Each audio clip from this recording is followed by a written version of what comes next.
unless their 2025 budget is wrong.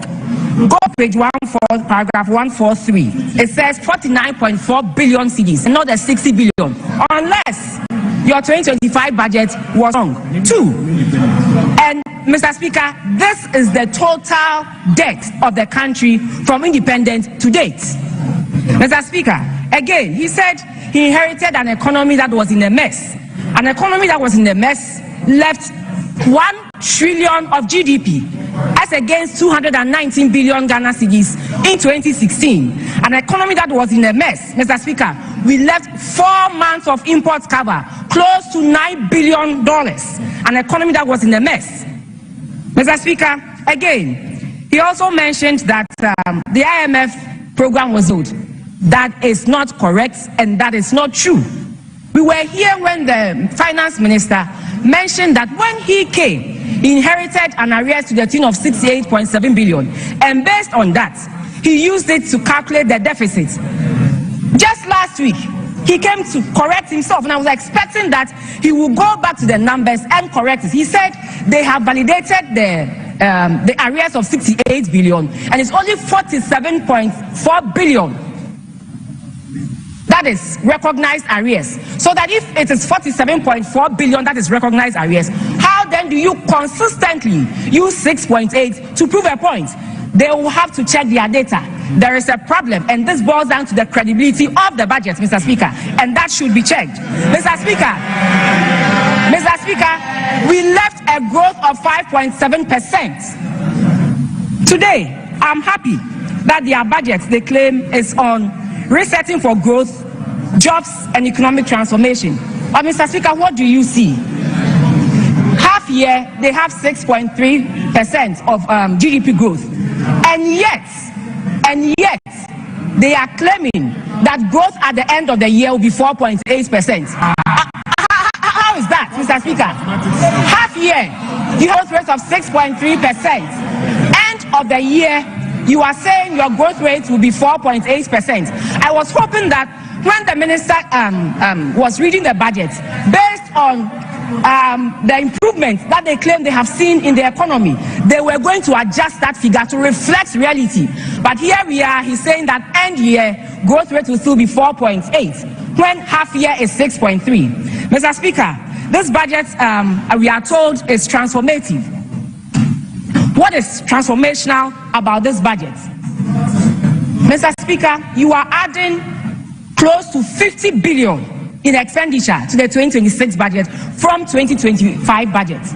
But what do we see in the growth numbers? A paltry 0.1% growth. They are forecasting that growth will increase to 4.9% from 4.8%. After the Nkukwan Kete, after the 200 schools and machinery and all.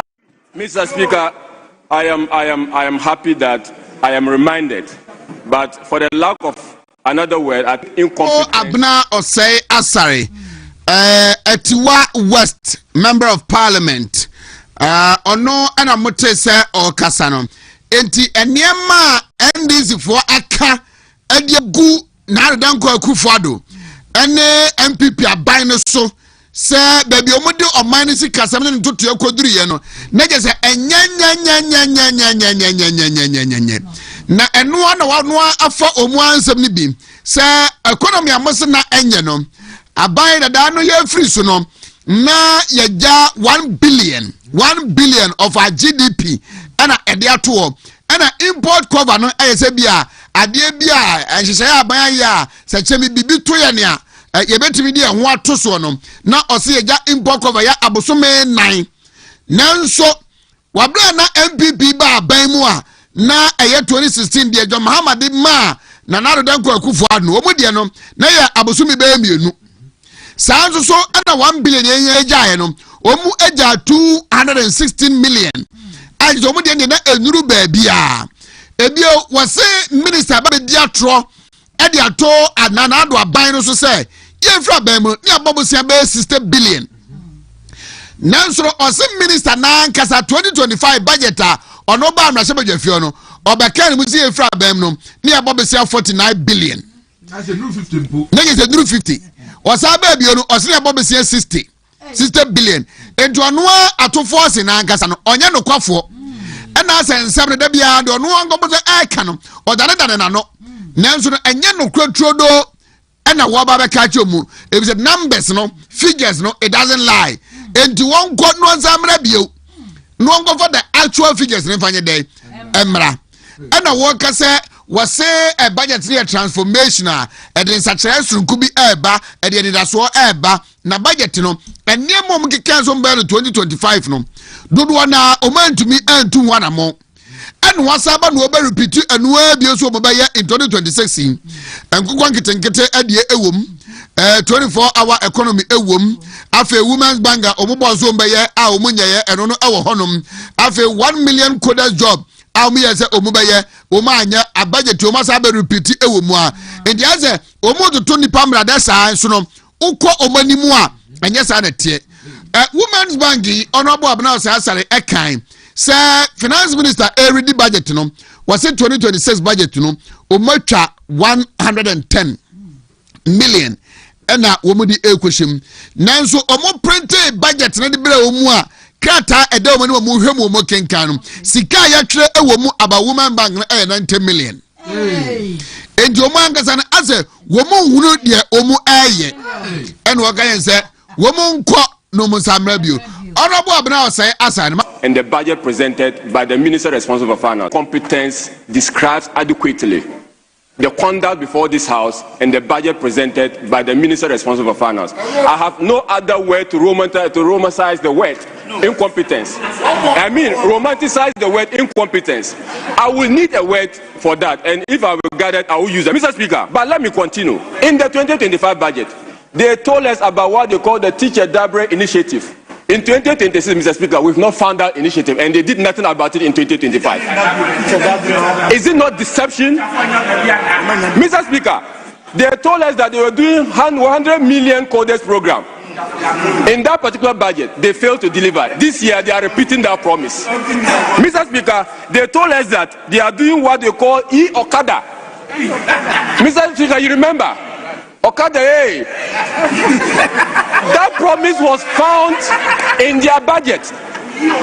They did nothing about it. This year, they have said nothing about it in their budget. Mr. Speaker, they told us that they are allocating $279 million to Gold Board. Mr. Speaker, they did nothing about that, and that they are resorting to the printing of money by the central bank to finance Gold Board, which they spoke against when they were in power. Mr. Speaker, they are saying that they were going to do what we call Agriculture for Economic Transformation Program with an allocation of 1.5 billion. Mr. Speaker, they did nothing about that. This year, they have even reduced it to 800 million. This is the record, and this is what you want us to talk to. Mr. Speaker, I will continue. The Ejubawura program, they allocated $100 million to it for 10,000 jobs to be supported. They did nothing about that, and they allocated additional 100 million again for this year. Mr. Speaker, they said that they were going to do what they call the Women Development Bank. Mr. Speaker, the verdict on the Women Development Bank is out there. 51 million. You could not do that. You are now promising 104 million for Women Development Bank. This is the record you wanted to speak on. Mr. Speaker, but there is even more. There is even more. They are telling us that they want to spend some 207 million to rebase this economy. Mr. Speaker, this government seems to know where the mouth is, but they don't know the pocket is. If you don't know where your pocket is, Mr. Speaker, that is saving. Knowing where your pocket is called saving. Knowing where your mouth is consumption. And we want this government to reorient itself to knowing where the pocket is and know where the mouth is. Because their own data shows that they spend more on consumption and they spend less on goods and services. Mr. Speaker, you are increasing the wages and salaries of people for them to go to sit in the office and do nothing because you've not provided them with goods and services. That is the verdict of your budget. Mr. Speaker, this government has also budgeted an amount of 150 million to fight GLMC. NAMOS has been spending our money. They are yet to even come and account to us that despite the millions they have spent, and our water bodies are still polluted, and people are still bad with steel beds. Mr. Speaker, they are beating people anyhow across the country. Mr. Speaker, we need this government to come and account. The 150 million is something we will not do. Mr. Speaker, something they said they were not going to budget for. And that 24-hour economy is part of the normal operation, and we shouldn't expect a budget line for 24-hour economy. They told us before this house. This year, they are allocating $110 million for that. The leader of the house said it, that we shouldn't expect a budget line. Today, there is a budget line for 24-hour economy, and they want us to believe that that money is not going to be used for consumption. That it was a majority decision. Wale. Na ononso so aba and will say Mr. Speaker na enkofo we adada ni atronko a 2025 omuka say 1 million coders job number ye o ma anya ho hwe 2026 o ma sa aba beka ama nkofo ebo mu nsem ede mom omuka say obeye Okada 2025 Emma Okada for a boom some papa Oma anya ho hwe 2026 budget you got o man ka ho asamokra omu anka ho hwe say de omu baye anase de omu anye ena wo sign atozo akabio say naimos enei wo matiasi abonten ena ewo mu say wo mu ye adwuma de mabru ni bi ena wo mu atego so mu bru mu basa me so no refer to the esi wo dadwen ene hwidiem no say yes mabru no ye ne ma bi o so mo no mfa marakwan so ba je so betiasi krom onom na obi abehye ne bia na obo no ene etwa 150 million nemom galamse no say ya so na he den wo mo say yensase ene yensuo no ena odi eno ehon nkomo ena okase ose incompetence no kwa no on bezo obeka ne sa akeke so me incompetence e was a romantino intino we are romantically incompetent Kabiru Mohammed and so at the end na menche other MPs no enra debater a course so much and yes woman some mo kai 2025 budget no mum a woman to me anye a woman sa omano ena NPP MPs no expodium baako ewo mrase bejefio na hobaye de pap. It was a majority decision, and our dissenting views is premised on principle. So last year, and I'm happy my friend the minister is here. In his other world, he was the minority leader. And I with the passion with which he spoke against exemption generally. Back and forth, this house had to pass the exemption bill into law. And even at the point when we're bringing exemptions that were related to 1D, 1F, with the intention of creating jobs, 1D, 1F concept, creating jobs, tax waiver, our friend held the red flag, and it was all over the country.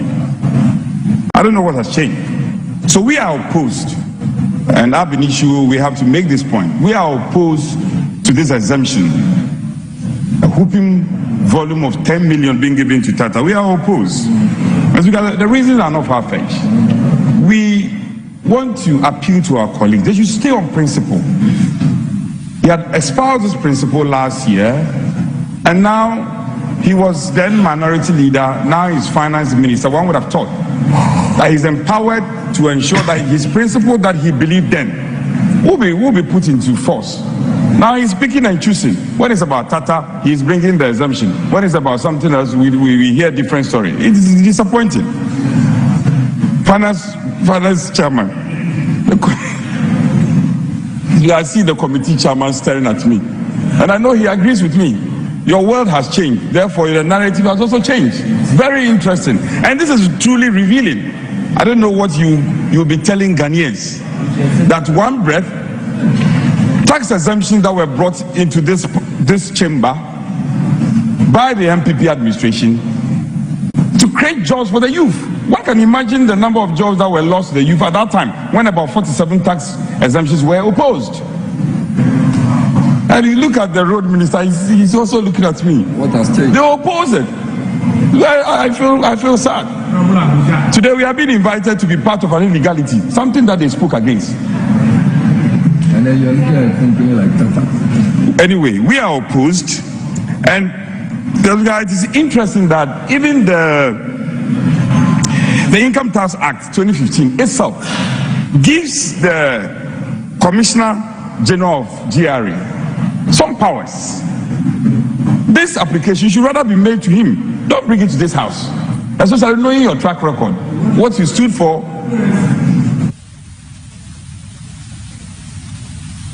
So, Speaker, we are opposed, and I urge my side. And I see very principled members on their backside. You should leave them alone. They are on their own.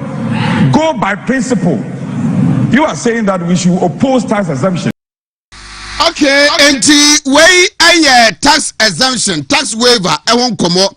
And an honorable Frank, another pray, Eddie who come. Was shall say, and was say, a young one say, and then at 2 force in Korea, and a finance minister. What is any man at the Abba? Now, MPP Crown Pabra Sunday.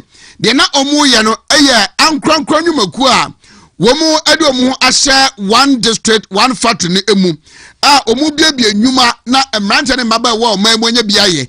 Eti abaye se etoa ewoso mutianum se de be ye omo ba hare omu na enema omudi fama no ne eba womatimi de abantam na omatimi abie enwuma no mamna ye kese no mafa maburu enwuma no e na aban eye san hye ne se obema omu tax waiver etoa zo mutua no wode bi abache omu nanso atofo sin original sin pie so ma se beje fie ho e kasa tia e kasa ya ni yanum ina e ka bi count eye ne nwanwa se onu kona wodi nse aka ntam se ndc abaya beba da ache ampa ne ampa umaba no tax waiver enya de ombeye bi nemom wonu ankasa nne na ye finance minister ankweli ba foforo bi mpu na wo support onu na ye finance minister ena osade abam na se beje fie ho ena de omu kan kwamboro emu nse da ena omu huro nyuma crop ya sa tata for eba be ya sika no anya 1 million Ghana cedis bi anya 5 million anya 10 million Ghana cedis bi $10 million $10 million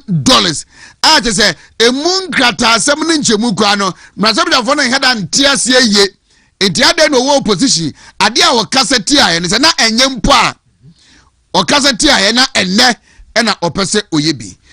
I think that Jerry Ahmed Shaibu, Wejagbawe, MP. I think that does not provide us a level playing field against the backdrop that we know that this is a tax on account.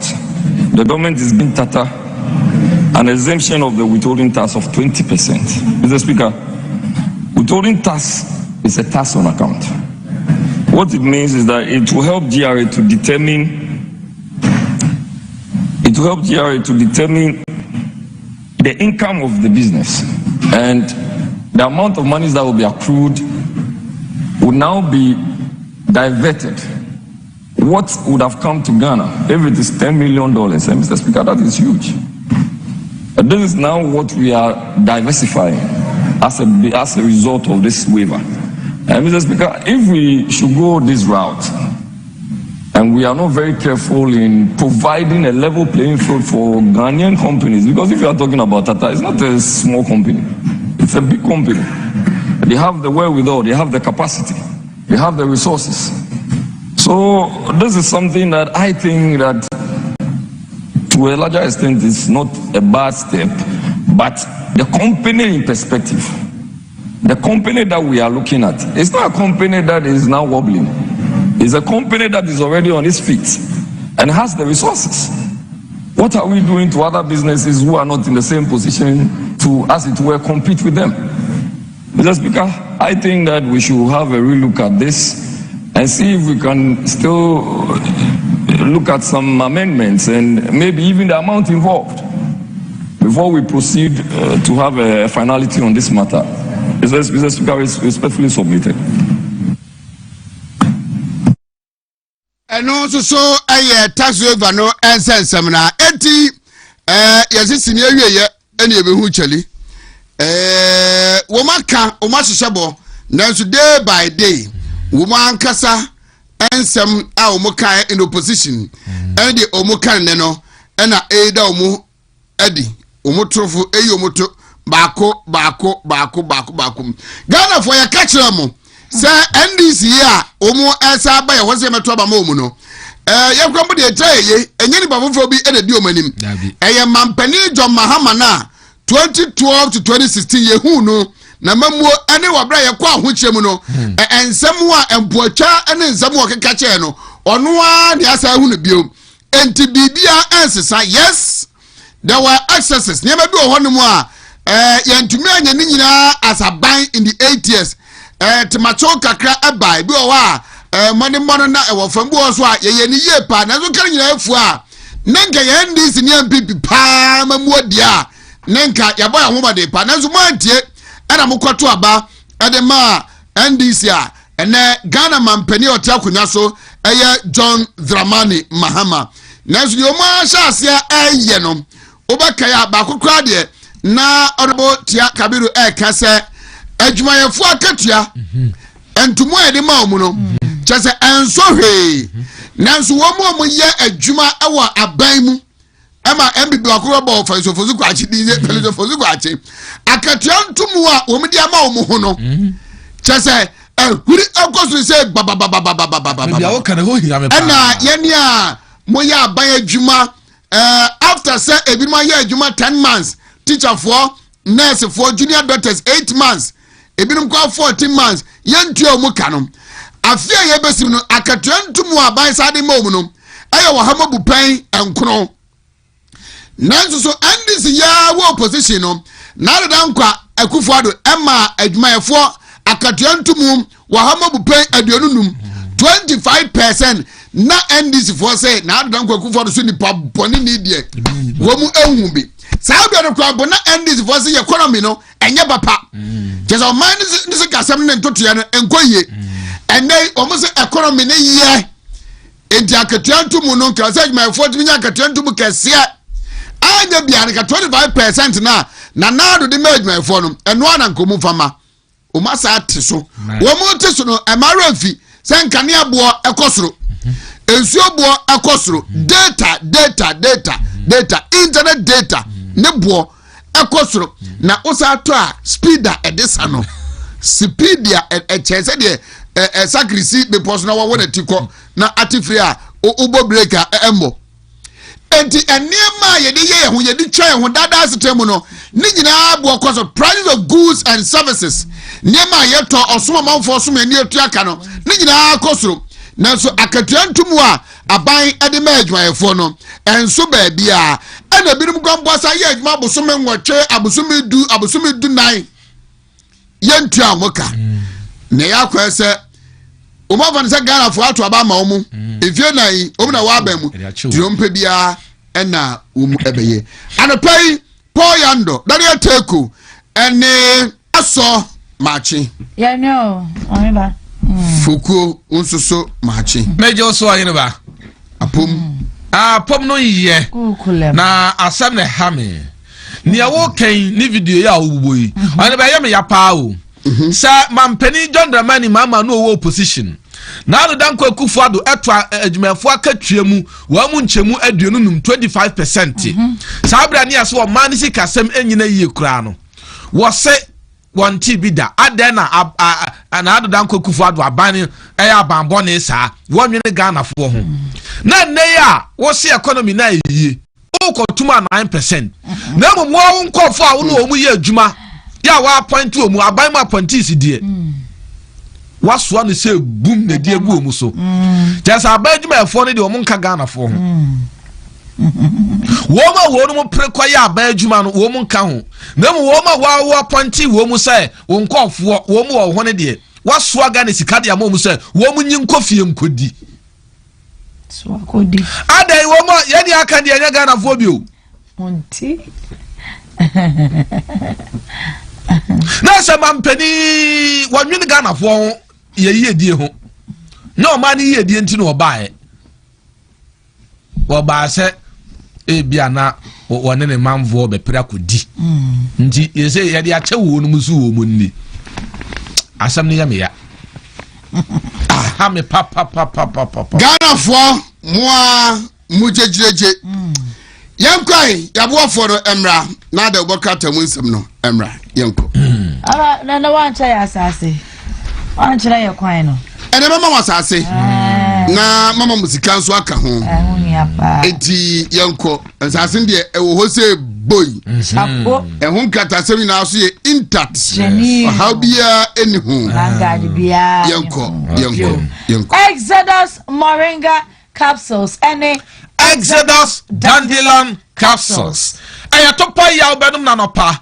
Awia ene anwumre anopa moringa capsules mienu dandelion ni mienu awia moringa capsules mienu dandelion ni mienu anwumre ya ne sawati na sciatica diabetes pressure ene ya ne wodo aka nyina no asiebetu ama wato tidi ya kamfo di ama wo se ko pebi nanom na wonuma ebesiesiu na wonuma na wasanso apewe bi anom Exodus for you samuel bekan kokko no di na no pa ne anwumre empenimfo no mudi a esam yade nyina achi no sanso ye anti aging no enkwada no so bi o madwene mu ko ba bi eto bido bi na ko bi sa pebito wo ko ato so ago high school junction a wonum dwam ho ba bi a ya obi tompa boa no ubenya bi etundo so pu na nso akoto anya so mfaso anansa bibia ni obefre doctor wo 0544 447033 0544447033 enkoma ba on Mamenko phone line so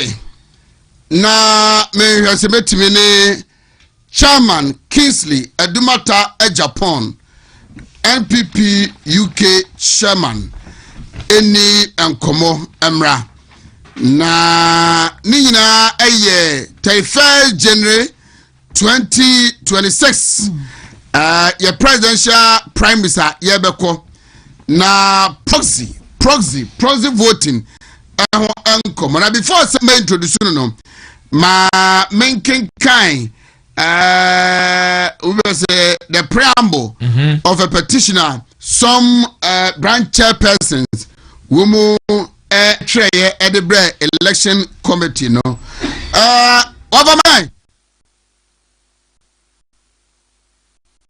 hello. Good morning.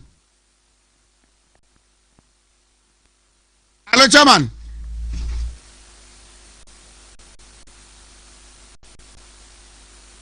Come on, okay. Morning. Yeah. Good. Yahweh pa. Na whether some mama kakra na menkin kai mo petition yi ekakra na it reads also a petition challenging the Presidential Elections Committee's directive banning proxy voting in the forthcoming presidential primary. Na first paragraph answer background say pursuant to Article 40 Party which provides for the right of members to petition or seek redress through the party's established grievance and disciplinary procedures. We, the chairpersons and delegates of the 30 external branches of the party, respectfully submit this petition for consideration. Background no mamiensa mamenkenka no kwa na fe member honum. We are chairpersons and delegates of the new patriotic party affiliated to the 30 external branches duly recognized under Article 8 of the party constitution. 2. By established practice and precedent, delegates of external branches who are unable to be physically present during presidential primaries and national election, executive elections have consistently exercised their franchise through proxy voting, a practice sanctioned and regulated by the party in previous elections. 3. On 6 November 2025, the Presidential Elections Committee, PEC, held a press briefing at which it announced that there shall be no proxy voting for the Saturday, January 31st, 2026 presidential primary. Now, most of you say the committee and it's signed by 30 my memo boss quick one. Australia, Austria, Belgium, Canada, China, Cote d'Ivoire, Czech Republic, Denmark, Equatorial Guinea, Finland, France, Germany, Hong Kong, Ireland, Italy, Japan, Middle East, Nigeria, Norway, Qatar, Russia, Senegal, South Africa, South Korea, Spain, Sweden, the Netherlands, Togo, UK and US of A. Wafa, bravo me kenkan na mosam pa ne say. I want to say, we need to talk about Sir, Ohemi, what fast? What do you cook, Master? I look at Yabe Santimamu, dear. Na Otiko Koso, Mampedem, na Young Koso. Na Mentia, Nanapia Watting, Wangasonia, Anemia Minia, or the Okra de Ofa. Was I my papa? I was I your papa, and I go na Mentia Gana Funina, ne Yenso, Gana for a woman on it, Bia. I no crack. Senya woka no sa pepepe na etie emze sa obekaya nanu ya July emze 19th na yenyina ya ba Ghana ya ba ebeye conference ya na ye extraordinary conference wankasa Oheneba unim se sebio baby ya gina enye normal times emune yewo the constitution no ye sachire mu kakra ema yabati niyama bi atumu niyama ejitumu no ba friends and delegates to abaya edi mu akotene pa nanka nyina ye fight cross and kenkonko ye se obia nto abane bi nanka se bio se sika bebrebe na ewo yabato mu no nka yentimi fade out na emfree okra na se emfree okra so asonte kra completely send yabaya entimi emphasize dimbone no emma bi. And Yampa Ekoban say, Yakogia to Muse, baby, I no all the external branch current executives, ever to Abanibi, and all the former branch executives from 1992, Abepimene, almost so ever to Abanibi. It do him one to say, a more beer quality per year kakra. First, and I could a dumi nupe, which is 12. The whole branches in India will be at 12. Nay, Yabani, the other 20. So now, time Kabumwa. Nay, Yababes 27 at the time, and Sunday you could do 30. And the Nano Ya go to Abbey. The do a baby PMwa, Yababe to Abano. Omo Timiamba at Wabanibi. So, okay, in Abum at the time when I bear 300 and Amsterdam 34 was a BB, a little closer to 350. And then no Casay. Because of science, na yekokoye yeninti. Your number na twemwa ekobe over 1,200 votes. And you can imagine the magnitude of people that are going to be says and see proxy free one more. A bit me at the same franchise or more, a more musebe and to abanibi. And nti se uhimwa. Now no. Saadi na edibai no now enya dia sebe. Etwasum entremu ne den entremu kria kran so entachire se ebia ade poti we eno ntina ye se ye hwe na ebia ye de tumu nyina mu animu no ye gina so anu se ye ma obia ento proxy na monte ase se ne be ya because e bi kra na we are not in normal times no kra na ye ABCD eno ntina bia ye ka se ye yi proxy no a ye emra. And as I say, now, Oko Ghana Constitution, you two proxy. And Brana say, Obia Wuni ono, so no food obit me at J. A war in a bawona, no, you're fine. Naminim so obedient, me Judy say, obit me see my name. Atuma banama me atwako baby, I'm a pair. Me, I'm a mao quire, as I saw to me go to a banamami. Your Constitution, what the your bylaws, whatever it is. You are practicing proxy even in our own from 1996. Abe pim and ne.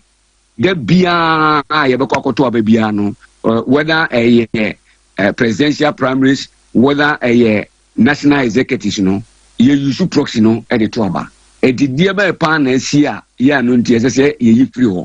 Now and then so Sebio Yasaya Kwako Biamuna first no crana number no cry limited and not yet the year one. And now Yako Biamua. A move beyond level be a year higher. Even the 1,200 gram in okay no. A year sebe the muno a binuwa obi to sebe honorable UG Boachentry. No, he was a former secretary to MPP UK. Okoya constituency. Yenu ba Shelley Che. She was a former woman organizer and former deputy woman organizer at MPP UK. And Penny 40 to say Honorable Ampretum was the chairman of MPP UK. You were a Jebia was a former chairman of MPP UK.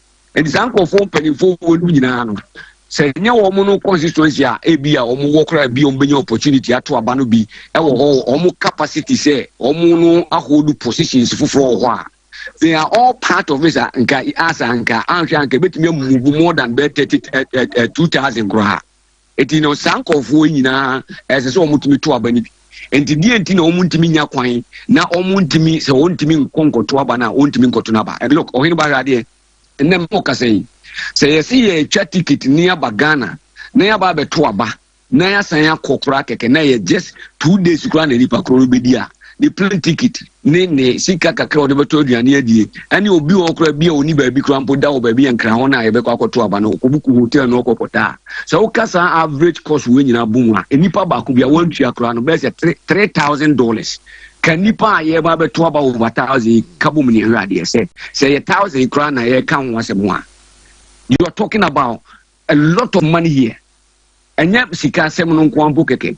Abruchina, away, Obi on one sebe, a Bushia Sembia Crana, ne Manti, or then Qualabico School to Ontimima, Obi dear, Ebia a Jumam and into Ontimima. Obi dear, Ebikra on Tiapo and into Ontimima. Responsibilities, no, a baby. Eti Yana Yaya stakeholders. Yet me a Juma and Pamunina Munim Tim Fanasa Oheneba Tisi and maybe 2 as a case Ledumate Japan or Faki. Now a Kobani say, Minti me mamma Tuabano or Ghana. Party Nisha me many catch them say, because of say be a binti minti me mano, mammy no opportunity to exercise my franchise say, meet me at Tuabanibiana. Your party in baby I have a bedroom, and near my sebe. Eye yemfa ne se empani kasemu enke yebe kase nka bruchi kasemu yebe kase bruni kase common sense no ase ye ya to atwene amade bia de bia eye very simple yebetimi akọ adwene mu ne ya hwe ne yetuma ya mana ye very simple ama ye nyina ne yetuma move forward no na ya be ne chinchin na pagya no ho na dane ho ka na de bia your problems are essentially resolving. I don't really think say a good thing. Say a bit tenacity. Ama yenyan kasa de bia ye beji e ho chinye. E wo sa kwa we no so. Enti ampa ye wo kana e no kre. Na de wo mu ba ko nie. Enkofo bi so ji ho chinye say ebinum so wo mu mpene e no kre. Sweden chairman ye friend Oti. Ade wo ya ye and now your differences, time difference. You will not be a name. You know, because as you say, Korea, Obeko Korea, no. Now you are not to be a base 1 o'clock and now 2 o'clock. Obeko Australia, Obeko other countries. You know, but it is a China. No money at the eye winning in our boy.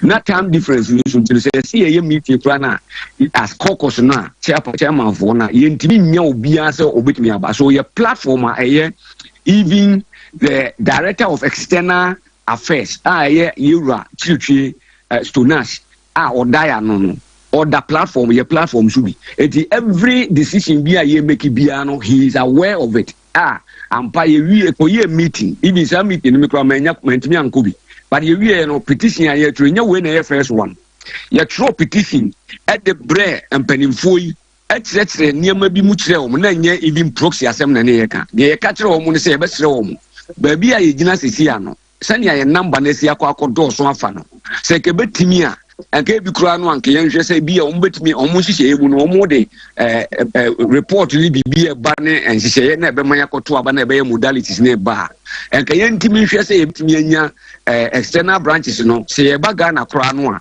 e bi a ekwan no wa it say because like countries no ya hwe ne neighboring ones na ben no na bi a betimi anya pooling center ba ko a e bi no betimi fly and na bi be fa train e bi betimi drive some of the countries now, you know, bet me a to be a ho.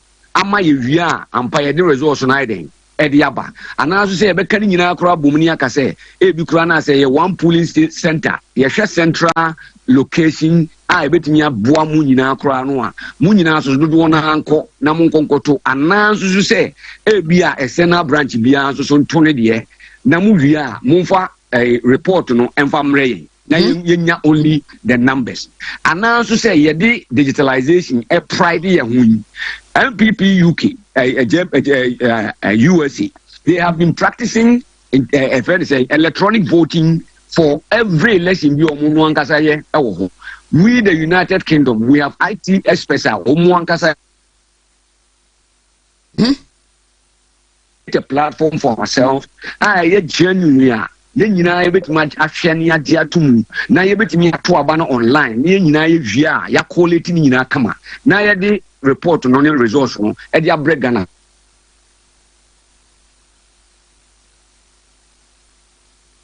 At the Brempen in Fono, even at least best 3 days before, Sir Omobabe make his announcement. Now, first one, only be proxy free honor. And no crowd yet, yes, I let know they did not reply us, or one, yes, she or home, and people name no Cassin, Yantin once in Bia. And son a proxy by any still there be. Now, I'm my one, and yaha, baby, I did not know tire, did them for proxy and yet Zania Manina Cabo Minaya Maya and to me a ma and tell me no one with this and get a home with.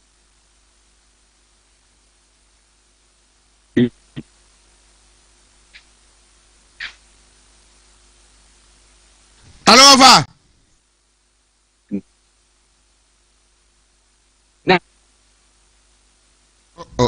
oh.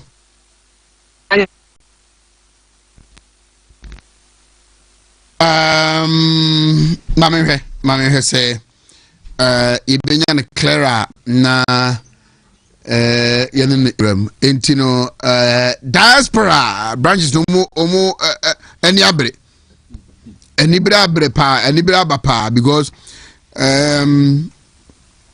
I buy into some of the arguments that omoye no say ye ba beto aba ene omuba July 19 kwe nche kra yesu kasem ya obi anim say heading ntino say ye beto aba da bia to aba proxy vote proxy ne say Wontumi mana wodu tumi ma obi say onyina wanam na de o pe no onye ma na comment say o ma ho kwan sa to betumi aba fine Wontumi ama I say over yes sir to as mama na line no eye kakra yo enti ye wie na ye de ade ne beto ho no te se na me catch your time frame nti no nipa ni nyina ntimi ndwan nti ye wie bibia na e beto ho se obia kenkan mu na wo ho asem aka as a matter of fact ye de to ho no obia ni ho a o make any suggestion say de wo mu no kra ya tro de aba no problems bia ho wo a wo fo say e bia wo country no on pene say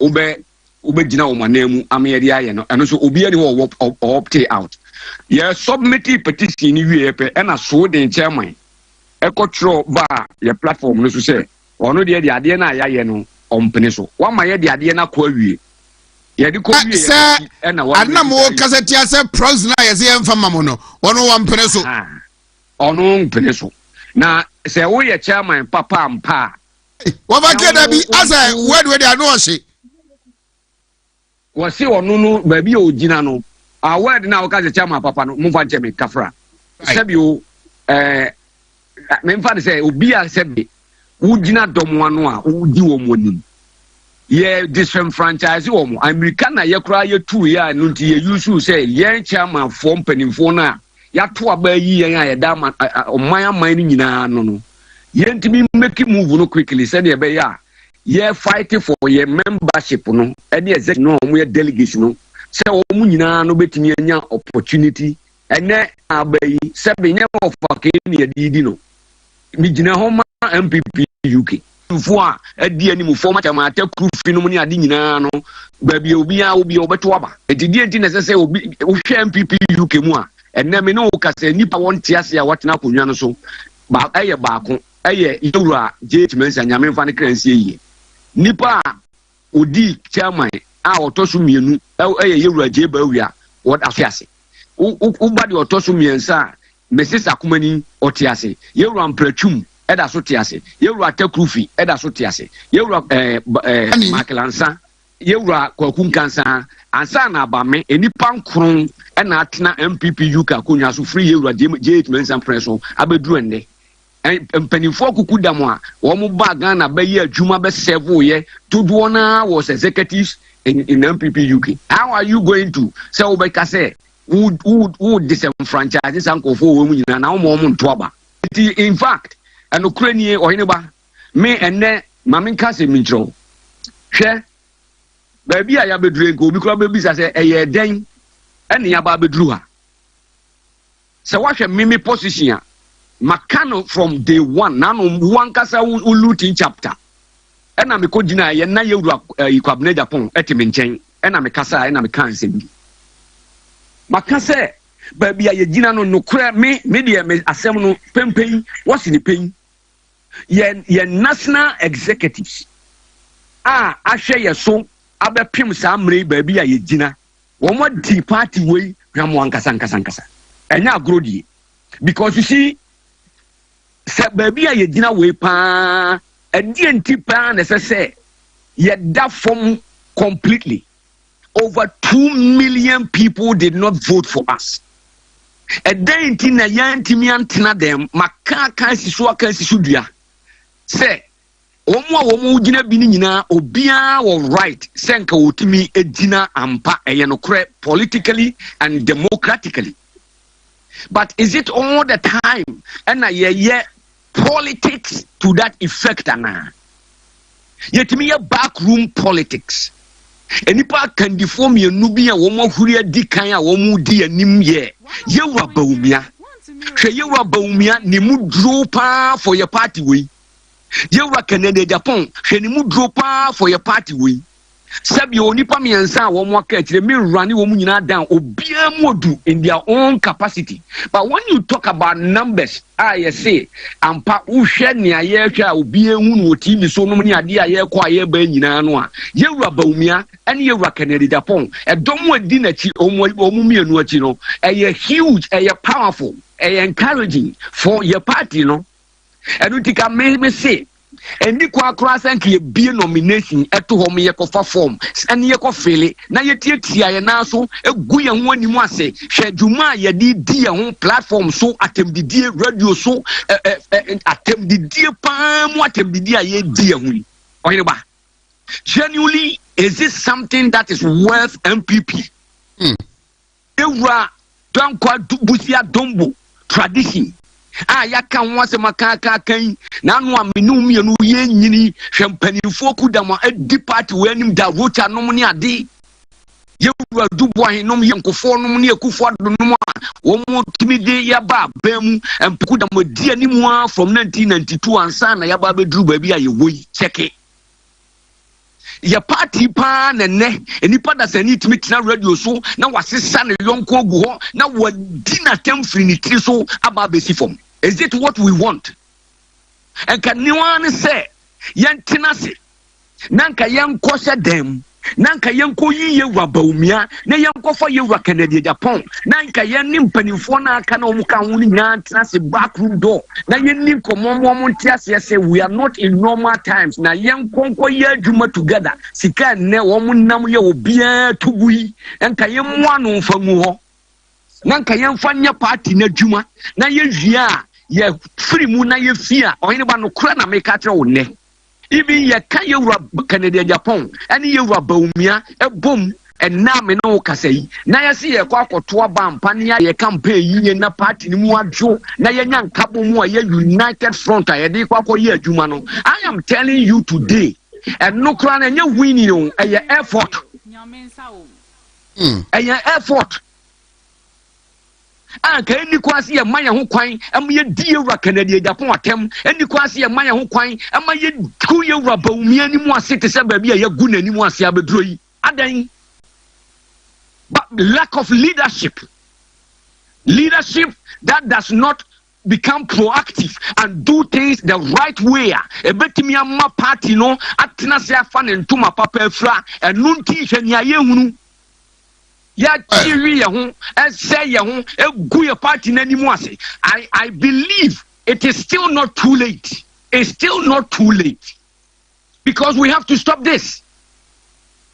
Ye ko yi nipa ba ko say ye de ne kwa for us to have that impact to win 2028 elections. I am telling you emphatically today, irrespective of why and how they also support to the what has the election committee and as those who petition said about your petition? In fact, Manyanentie so Omusaka, Sunash Ababoya Manie, say Omusaka, now, which is Director of External Affairs.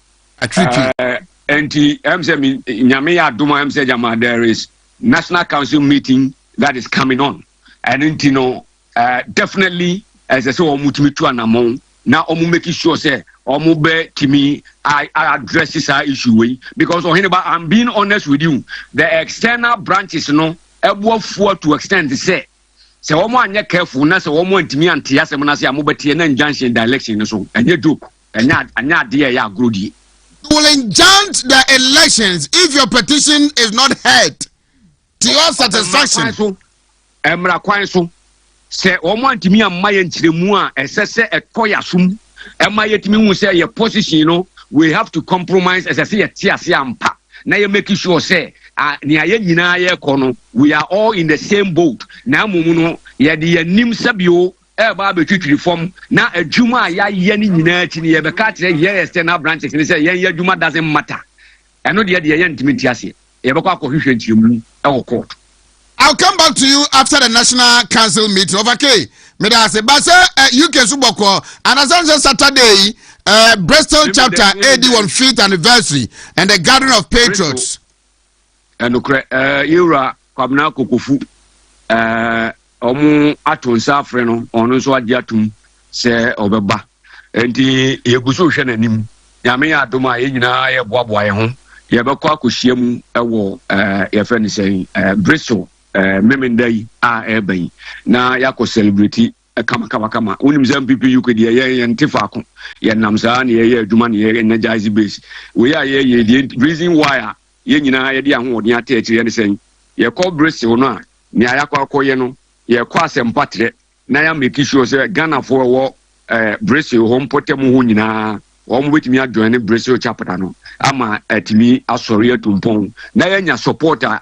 Base I bet me, say a co-election, you bet me a boy who ye, na yet me a human resource capital, a bet me a back down. She nipa ye go to about 2024. And ye she can't and near my de buyer, ye de babe boabe ye Juma, and my free radio station to radio station, a crassy to a crassy, a year Juma region to region. A Juma ye and a San MPP UK, Juma, external branches in Nina, a modern workers here, but only a heavy, you know, so you know how Duma. Yamea Dumuswa 30th of this month. Yeah, I know the normal general meeting, you know. On me buy my bezoni no say Fantina landing one and you know you move around. A blue wow chapter so and in the next month one general meeting you move what is the resolution but once and you move no. Also happen on our looting, right? Ever happy with looting, Yamia to my 30th. And also you rock of Nakufuzo Betna, no near Jumano, now I share Amana Bibian so as I Akuli Kamakama. That's it. Yaman come home. There's with the Mosi Yamisha Mudre. It Wafake MPP UK chairman, I don't know.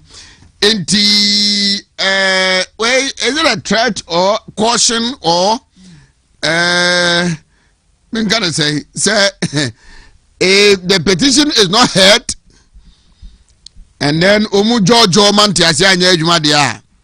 will injunct the 31st January 2026 presidential primaries. Okay. And I'm catching you in some amount of story on the page. SD Odro Rankin, a friend Rankin member on the yes secretary our Belgium. I just received a message from him. Now he will join us pretty shortly on the lines. I said I am listening to Wafake he is making bogus arguments. Hey. Mamenkwe na mempe Rankin Belgium secretary. Okay. Chairman Solonso na chairman ho. Senior, good morning.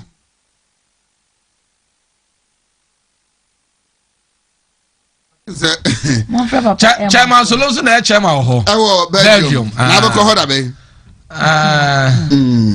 Papa, se mo adato no so na yi ni Oheneba solution na ne Oheneba Thomas Kwamboache suggestion. Me ba jo mu wie mama ne ranking bi na mo fra Oheneba Boache so mama.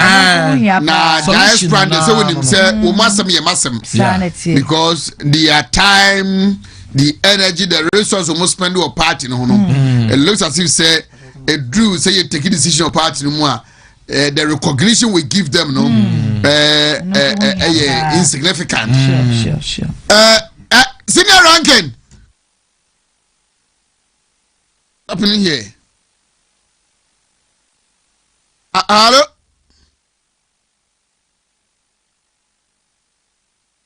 Bacho, get him for me now. No, any uncommon. Hello, Senior, good morning.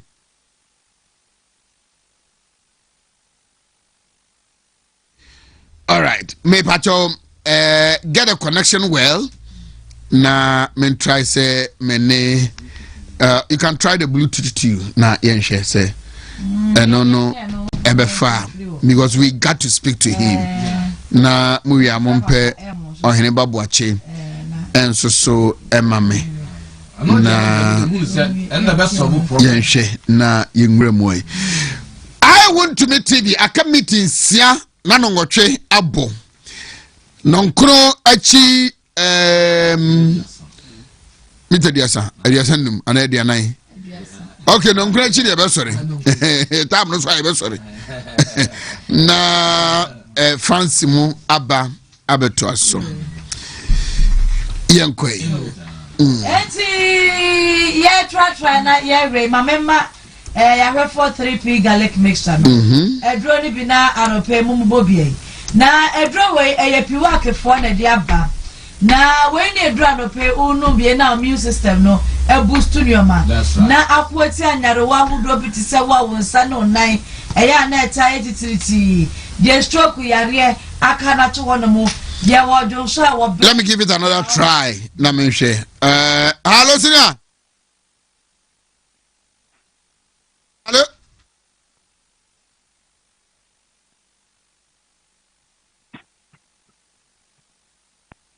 Hello.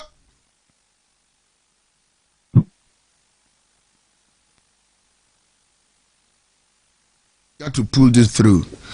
Hello, Rankin. Good morning. Yeah, hello, Senior Ultimate. Great. Now, I don't know so born in some say here they say yeah ranking on our phone to see. SD Odro, aka Rankin, and yes secretary ma NPP Belgium branch. Senior, Mawunu counter petitioner Monso more issue in a response and as a contrast to the branch chairpersons Libby. Ede ebaye na mamenkin kan wo de no soso no de die ni mu no kakrai na menhwe na me ni enimu nkomo mo soso mo de no was signed by SD Odro ranking member MPP Belgium branch secretary Robert Ajimandia former Belgium branch youth organizer upon Kojo Oduko Germany branch deputy communications director Edward Kojo Adade, former branch youth organizer, NPP USA, Maxwell Boatin, Equatorial Guinea branch chairperson, Samuel Sumril Boatin, another Samuel Boatin, Belgium branch youth organizer, and Robert Ajimandia, and so honum. Na se making kind monso na it is submitted to the General Secretary, dated 14th day of November 2025. concern external branch executives and delegates of the New Patriotic Party (NPP) subject counter petition denouncing the purported petition challenging the Presidential Elections Committee directive banning proxy voting as misleading, unauthorized, and fraudulent. Fraudulent and grounds of complaint. I mean, background because background grounds of complaint. One, misrepresentation and lack of consent. The petition purport to speak for 30 external branches of the party. However, a majority of these branches have formally denied participation and knowledge of any such submission. 2. The use of names, titles, and signatures without consent violate the principles of good faith, transparency, and integrity that underpin parties' processes. 2.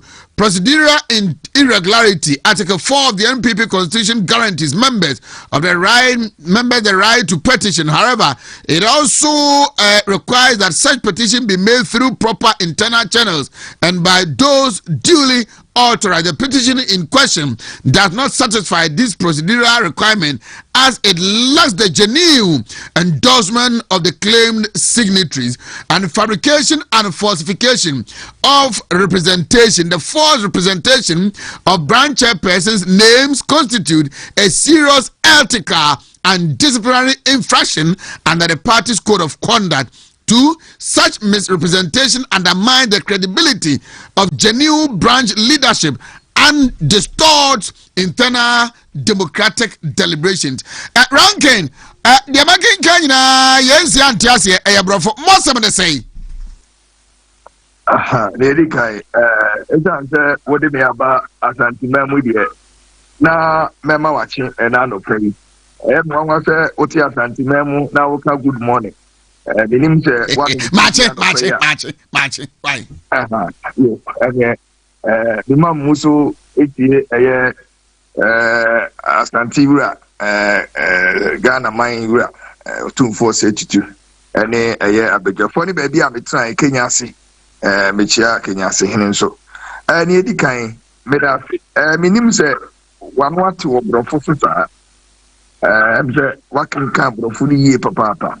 Na nimpe mu nyina ne tentini ne tietia ne se Wontumi radio ansa na mepa yen branch executives any branch members ya fam kura no so no petition a one eye UK chairman edi hu komo onse uhu se o ma trust your country and o ma sign.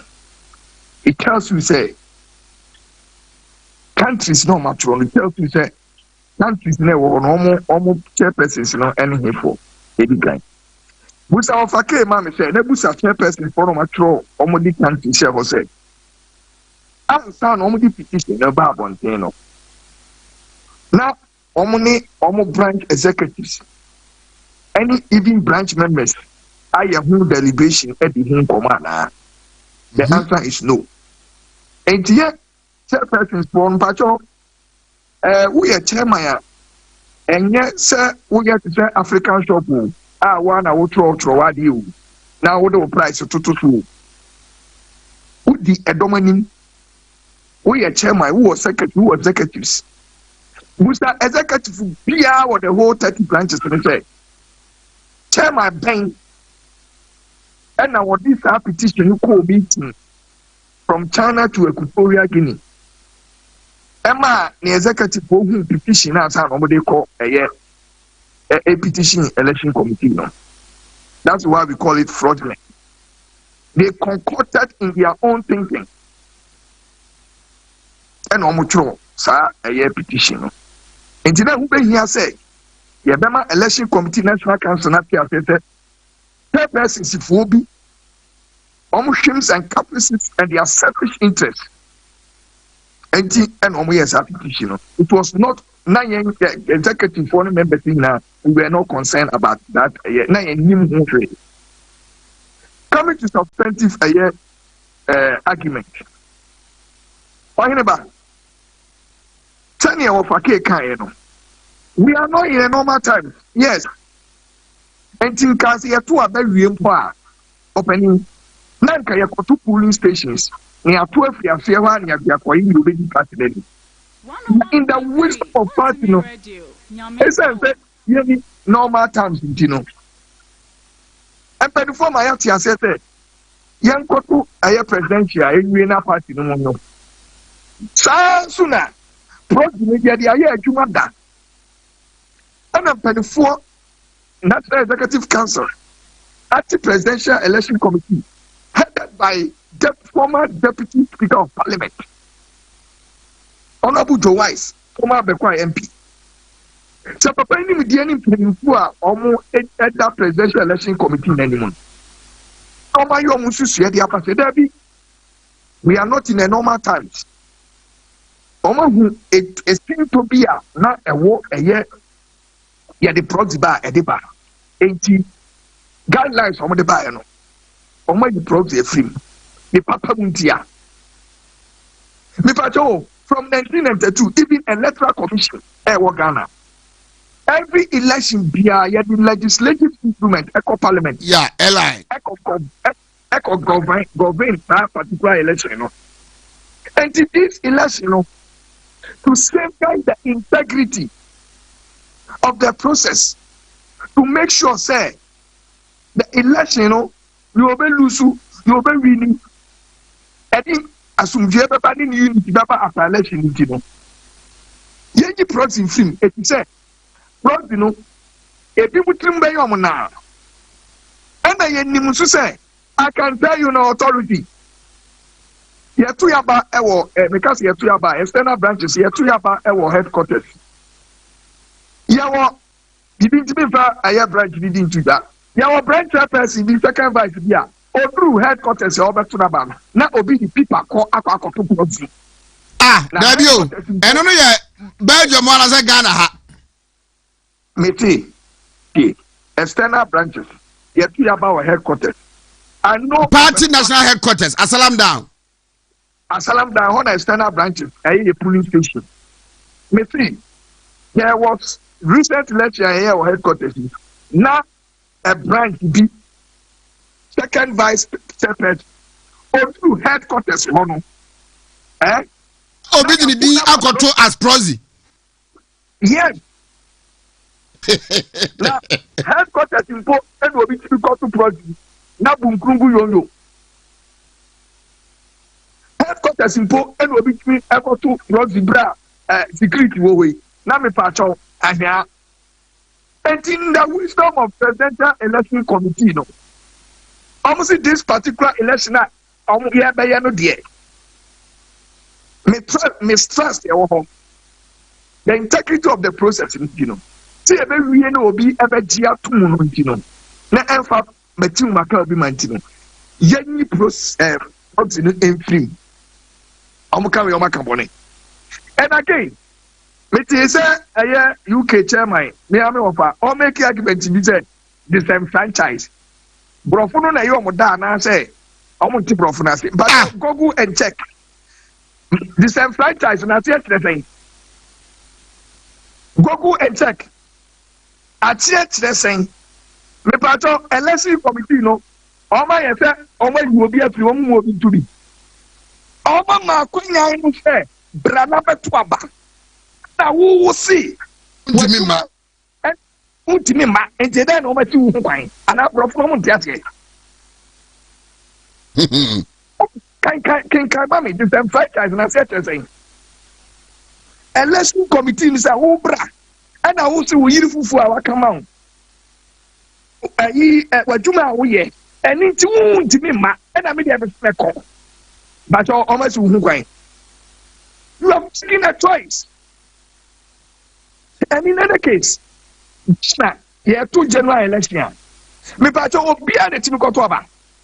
Debbie. And on that electoral commission, this franchise room. Book of argument. Listen.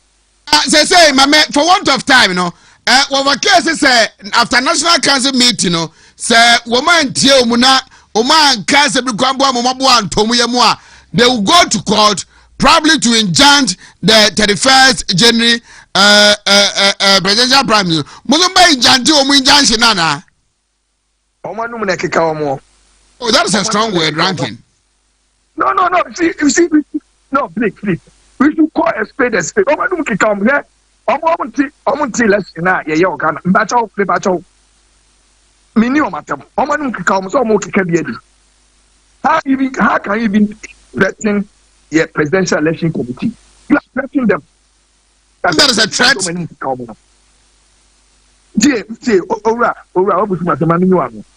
Oheneba, paper Joe, call election process PM Ghana, NDC MPP. Toma no one come out. Find energy a year a kura John, a court Ghana.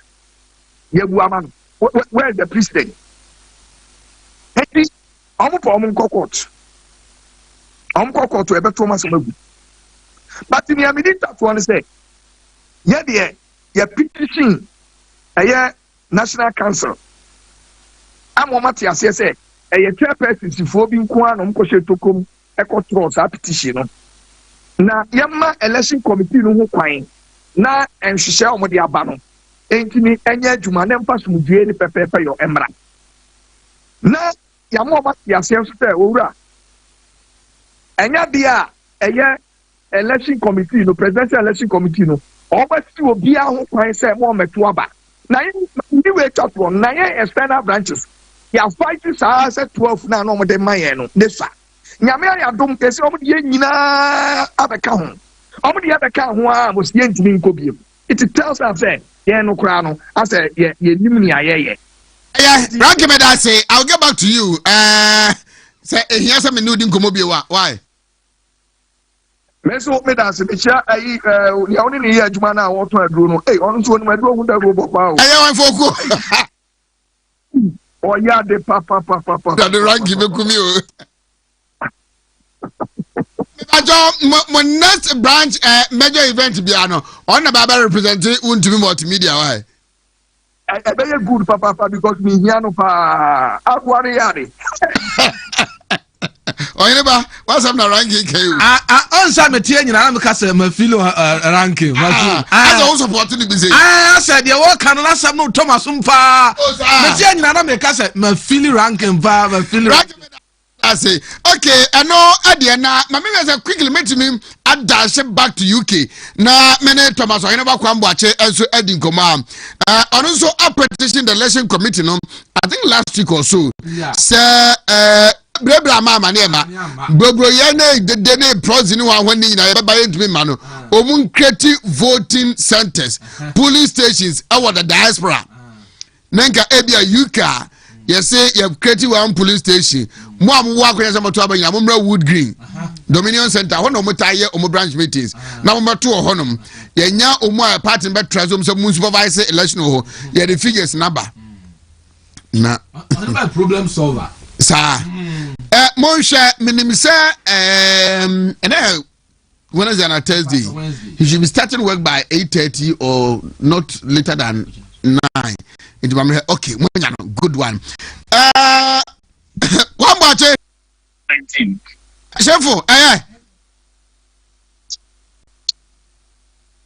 going to cry because I have frozen your band. I never be there. Okay. I never brought Nikasa. I make us a meduso. Good. Madam, say what? Petition from some branch chairpersons, counter petition from other branch members, and diaspora phobia, ranking, adding como, of okay, what no. You also petition the election committee. Now, what's something to say? And what do you make out of Nkomamene of a Kenny ranking now, Eddie? You, on about me that CP, Yankupon Shaw, say, or Mama Quenya, or PDADS. Say a baswa, Nany nim dear, any nimchan will be now, Quenya and Timamentia, Ghana and Penny for any or Tico Coso or Tuka or Tian and Nechi, a Chiano Babia or Ubia Jumapa or ye. Oheneba, Ubusaya. So, dear me chairman and Koma would ye. Now, her ranking member Belgium Comoso on Sudia.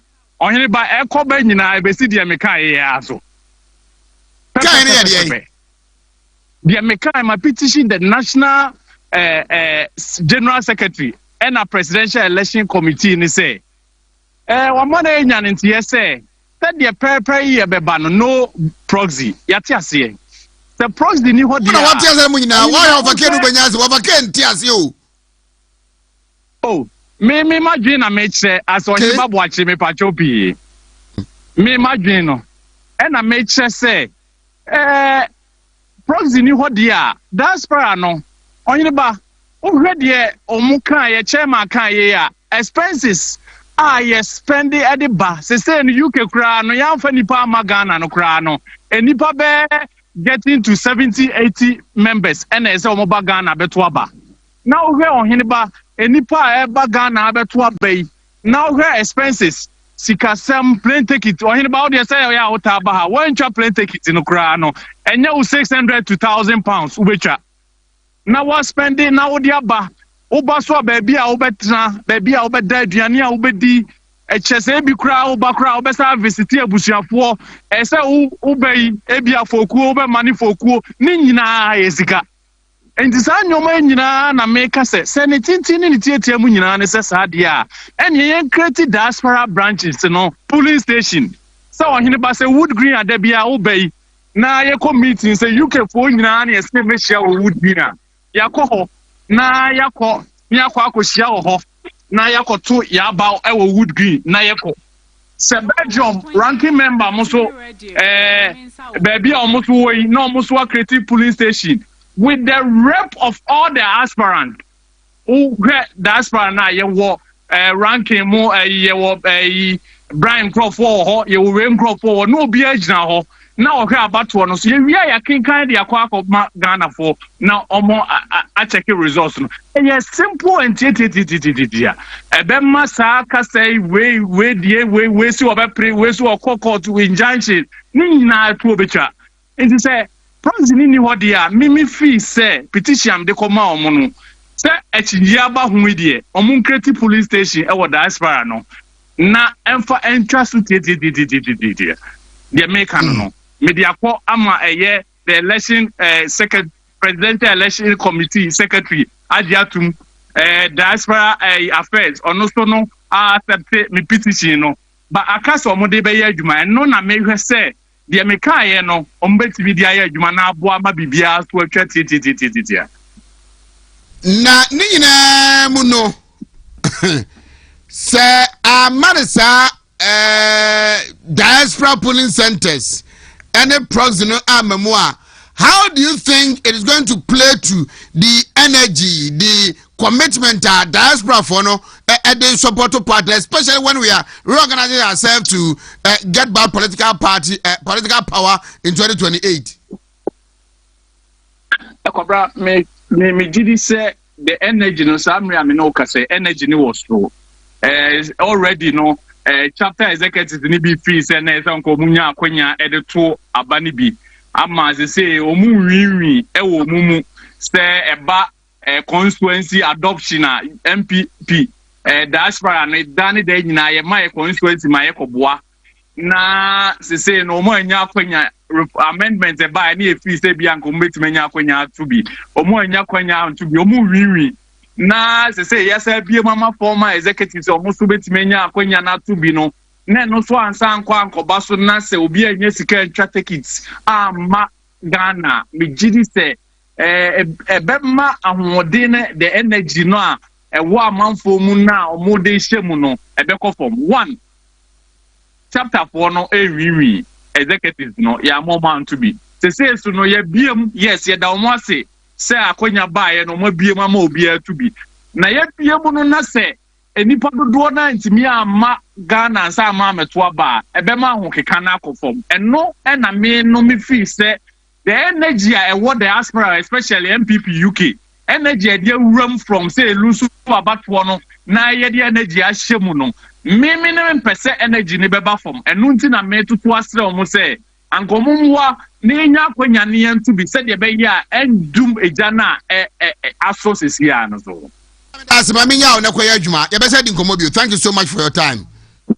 Me da sipi mini am chia obi so Oheneba Kwamboache MPP UK branch communication team member was putting himself up, say, Omontobamano, now Omeye the next branch organizer. 17 minutes after 8, overcare the message, Ama Eugene. See, I see. I'm listening to ranking. I will rebut. So let them call me back. Thanks. Okay, we are hard pressed for time. Unfortunately, we cannot do that today. Probably tomorrow we will get back to you. Now you know about the income. Even though debate lose that shall Kofosu argument me inbox messages up. Messages Brian about me for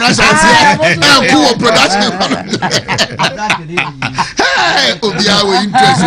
Me ba cho ebe ne ko ya bo for mo bo so 10 the work out the be ni china ye mo bo ya bo for so mo very snappy 10 number no 0248928824 ana 0201000021 Immunate Herbal Supplement. Yaba papa so African tanker the African style. Bro wan so akofa ba. Esa yade bia firi ni peti so besi ni nase no.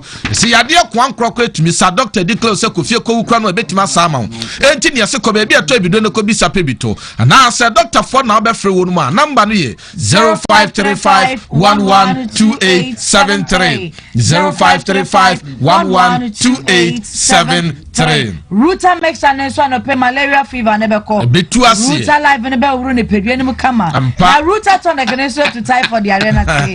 Baby e so do be ho so be. Right remember sending messages of a K bar. Also and a conference call. Of a K bar. Mention me bar. I don't remember Bonana. Ever conference call and we be here. It's a Bashabane I see and precious. Work it out. China hook of a cane ranking on the line at the same time now. Yes, and then get to the election committee. Say Yamua second Yamu often our own fat. You uncle Mamu. We go for our own fat. Over secretary to a committee. A very sensitive need information probably if you get a chairman himself or the general secretary work it out for me. It's a Natural Products number 0244485632 0244485632. Hepasco Herbal capsules. I know the ma wo ma dia bo brebo no a ebo ni pedua no ho ban no ano so anya ahoden na brebo na bo ma ni pedua timi tina se che nya sa wo be wuntam ni ane ye ni enum no nka kuye na brebo ni nti ni enwuye no brebo no yare pe wo be wuntam enti pe brebo boafo ba ko pa ye fre no Hepasco Herbal capsules na memene ana chese aboawo enti ni yase ko be bia to ebido bia na ko bisa na pebito doctor number ene ye de ma we bibia ni a aya fre no 0557453579 ana 0501459255. Kitima Herbal Center so enemu sayare ni nyina se passe gawo ehonum na no pedi ani chemu na mpanifo aboa atene tade amayen enro kire yare bia da ne kwankro bia no ehonum na wo so do ani kire sanse ebebe fie doctor number ni 0246914717 0246914717. Time Herbal Mixture. Malaria dia do tatahwe tu malaria dia sentiko pebi na nom wow. Sanse ye tatahwe pa. Na time ba message lady eye namu nsan ya dia duru. Esiesie mema pa na afi namu nsan dia ni na akọ na ma no. We oba na unyanya bidia ne wo ya ha ho.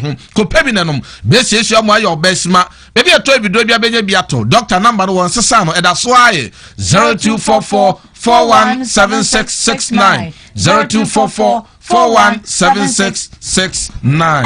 SM SM Bitters. When so any sisiare dro tatashe no anope wa wuni atenka wo so diabetes yare na dokro wo no SM Bitters e na ohia pani kwantre for the dro by ono na da edu eba center no stroke yare alternative dia boa fifini mantem man kasim e na obekọ be fi krom e krabubu ni mantem so odoko official town doctor number ni so ni 0243 989368 ana 0558 379545.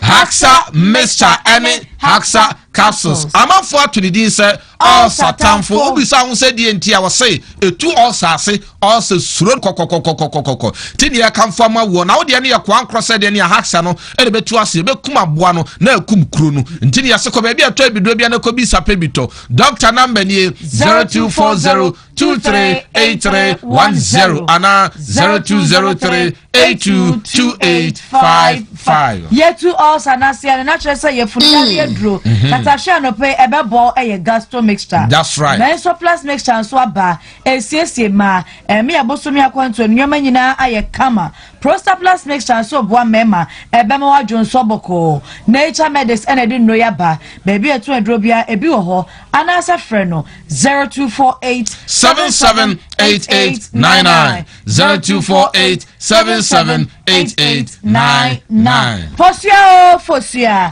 Fosia men powder emema ho di no nti se wo bema na utie ni akope fosia men powder ni bi wo bema dada na yiruju utuma ubehwie ni ti no half na de afra kubensio koko anasa nsio bia na otwe wo ye kodo to ne de ubehwie ma na nsa me se nu bosome no be fra bema mapa anu ye koko duro covid test no betu koko ase fosia heba mixture anu ye malaria de dura obie pebia no mo ntiko be bia to bido ne ko bisa pebito anasa be fra doctor wo 0244 017097 na 0552 812912. Victory garlic mixture. Hey, Gallica, ye chimunsi no dia ye dron wa so se wa wo kokete so a wontumi na unai no set mi atitriti moje ntimi ne afusane yi wa che se onante asa che so tie fum so fum ni ade go wa ne widie mu hye no ni ade no wadro ye frɛ no Victory garlic mixture be dia to bidro bia na benya bia to mana fichikomo ha ne amane nyina monnom bi ya ma doctor number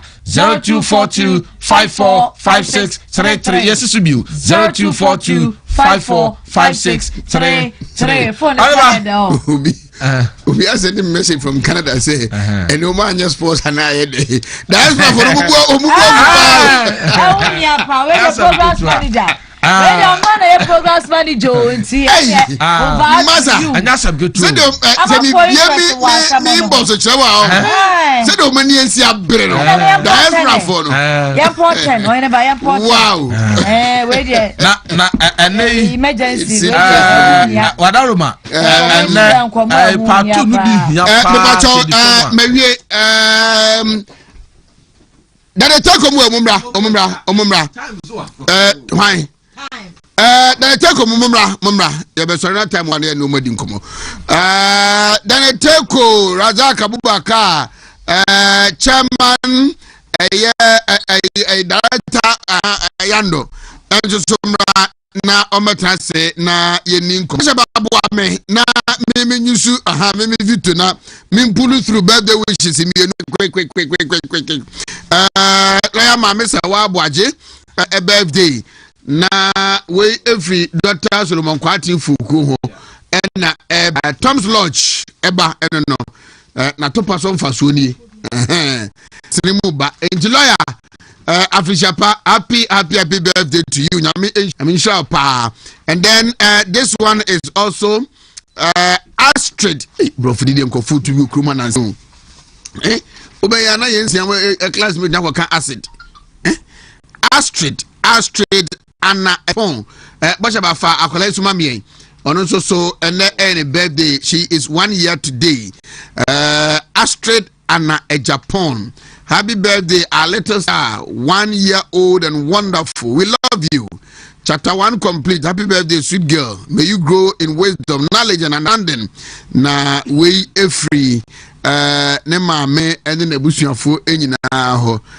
Me yonko post ni bi crunchy. ono na say men wish akwala happy birthday emfama no officer Gloria Crunchy na say akwala yi akwala chese ninia ba na ban no onya 1 year na minsha no nya kese na omenya be ma papa o beto ho so nye ai akwabi otimi nsa nifa so ma so mema ni bia happy birthday to her. Let's talk about it. I am just so to say, Yam Yadum Bibia Boko. Yao kind one and he on a system name. Oyejumapa nanu me hu se obetwem ko ahafo ne nambono hono ahafo ejadam gidigidi pa campaign ko sei nam ya dum bibia ye boko na se de mecha Dr. Brian Champion no pay se de da ne da wo kan Dr. Brian ya a champion. He's a good man. Yes, se de da wo kan was a party man with a good heart. Yes, was a party ya dia party AC dinini uye obia o pese udinachi na oye campaign manual eso ma kasa ho ti kire se ebrane bre nyina no se ko campaign na se ko elections bia no a the party na ho odene na the ko elections candidate ne the percentage o de beka party na ho odene titiri dudu na na ye be 10%. It is a party no di yedinini na party ne gina brane na se the party no ko contest na candidate no de kakra beka ho ya de a na eyemre nti mecha Dr. Brian Champion na dey na ko su ofia hasa ano pe se baby obedru bia no dey yes be better ha ka ti so what I say I am for Brian Dr. Brian Champion say baby ati bia yantia ya chia no kamba no pena ka chia me bia ka me je so boa me na me moa kire se party mbabu no nyina ne ye maame ne ye papa no nyina de ye ka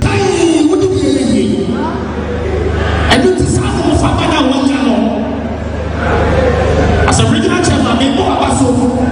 I'm not catching out there. Coco, if you sell my money from afar, what's someone who can? You will be taking a party for. What are your members who are you going to money? And no, I don't go down. Yaba to about 2024. I will have written. You will and a regional minister friend. Say you are kind of Abraham. Now, over the chapel, as someone said, office in Cameroon, parliamentary candidate here, and you know, I have no years here. You're right. And that's how I was a Canada was saying. I was saying, I want to go to MP. What about the last one of the Dallas? What about the 100,000 Ghana, 1 billion? Parliamentary candidate here.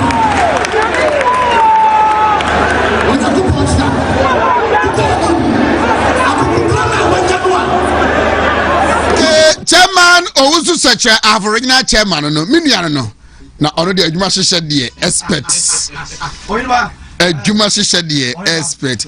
You know, it's very unfortunate sir man to man campaign ma Dr. Brian Champo because of Dr. Baumia.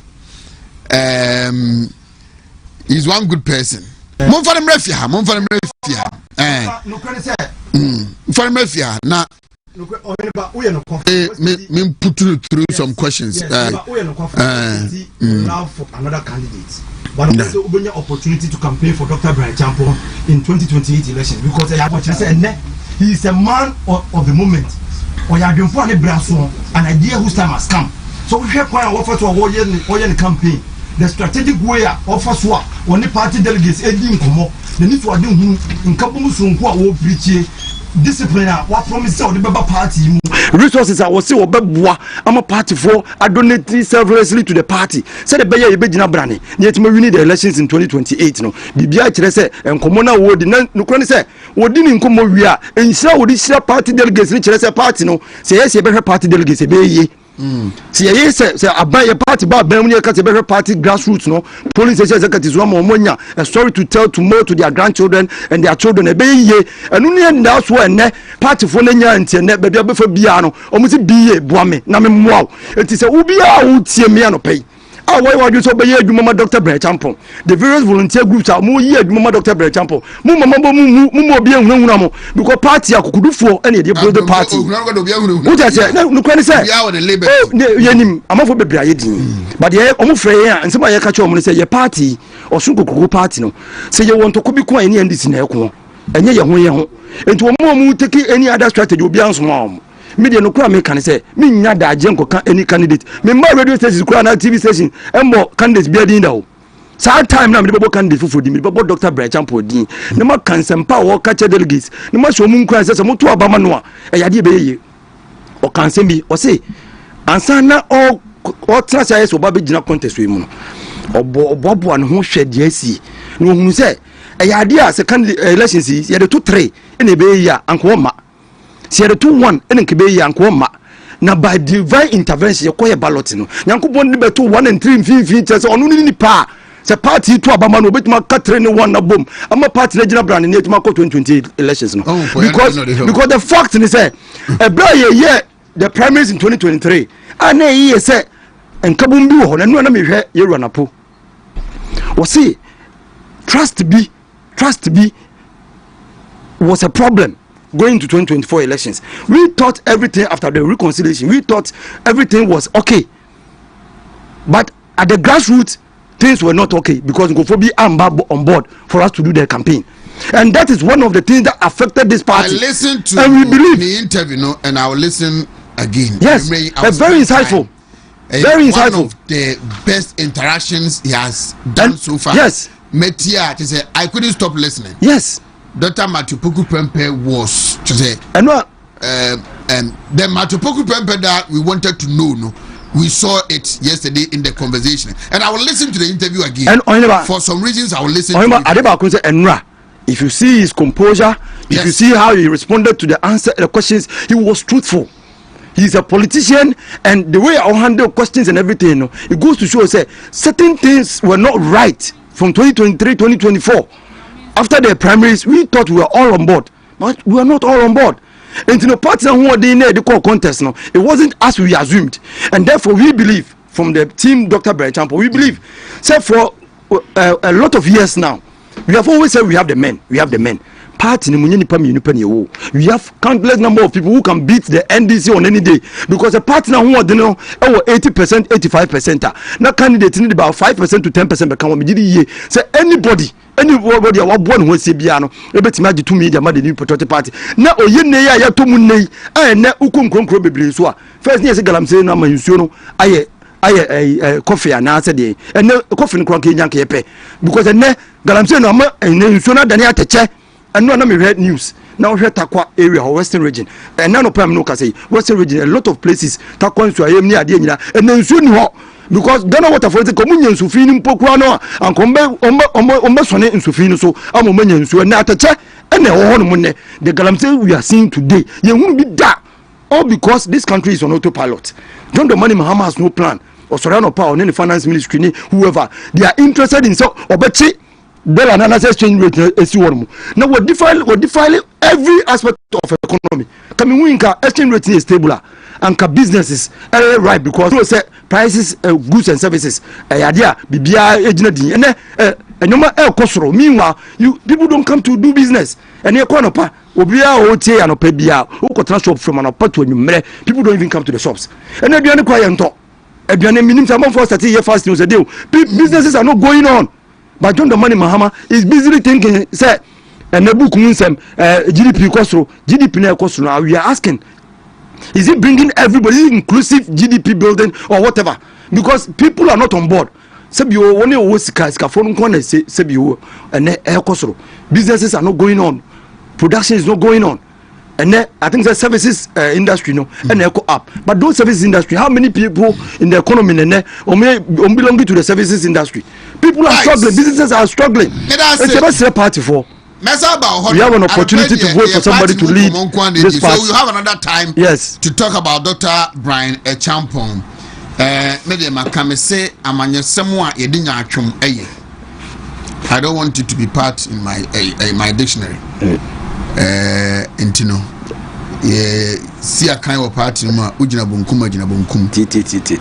and one said, Jenny Fanny Dinini, and Kugunu Hufi, or Kansama, and Yasubian, Ujana Nifa, Janifa, said ye than a take on ne, Poyando ne, Wumuyi, Sani, Ubia sending message, said, Ade, Namse, Sasama Mekana, Senja Dr. Baumia, Dr. Branchampo, and Mesopotamia. Branchampo also said Dr. Baumia, and I me. And I think he's the right man this time. And Mesopotamia. A critical example, ye, Minia, Kwame Dapa. Me person Dr. Baumia, Batman Council, have one southwest. Say, Oma, my Dr. Branchampo, I renew a Honomoa. Omune Kwame Dapa, ni. Asetna umuni aketwa ne omatena abraba onu omabo adoya waye umuno se oso ogina ha e wo se omukai se de meme kai asetna aje asamira ba omiane matena enne asema waka je na toma koma so na mehwe adwuma pa osoma dota ba omia som no na me de be man no your politics na ye no Razak. It is an interest. You satisfy your interest. It is a mumu fisa or no figurehead. Na baby mo pese bukodo na betim mo akodu ho de a baby o so ogina no mo mo ne chidom maybe the media no the me say I will do everything for Dr. Baumia to win. I can say to be a movie on him tia mo bi hu finye wi a so that en kabom na ye kan ho bom no enye den Dr. Matupuku Prempe interview. I will listen again. Yeah, very nice. And I will discuss it. I will discuss it. That is the party we should build. And this is for you, idea, Charlie. Razak, Aja is in town. Mamen Nasi. I made the sound of Pejigawa. You tell me there's one story yesterday. Very wonderful story. I was sharing this for Hey, as about 2 minutes, I be to Razaki. I sharing this for 2020 election in that. I'm a friend, sorry, I'm quit your call back. Must I tell you from my TV review? Sam, my question that him not. Don't you know Muhammad the two? And I said, no, two that. And the 10 minutes, then this is for your chat. And I'm social media, some hand also on my hammer. Me say, brother, I don't offend this for that. The beginning, green name. Mimi who black. And a green, enemy who white, and a green, enemy who red, and who green. Now the dog bonus of course has actually yet. Morono. I mean, not okay. Between shares and money, commercial. The best.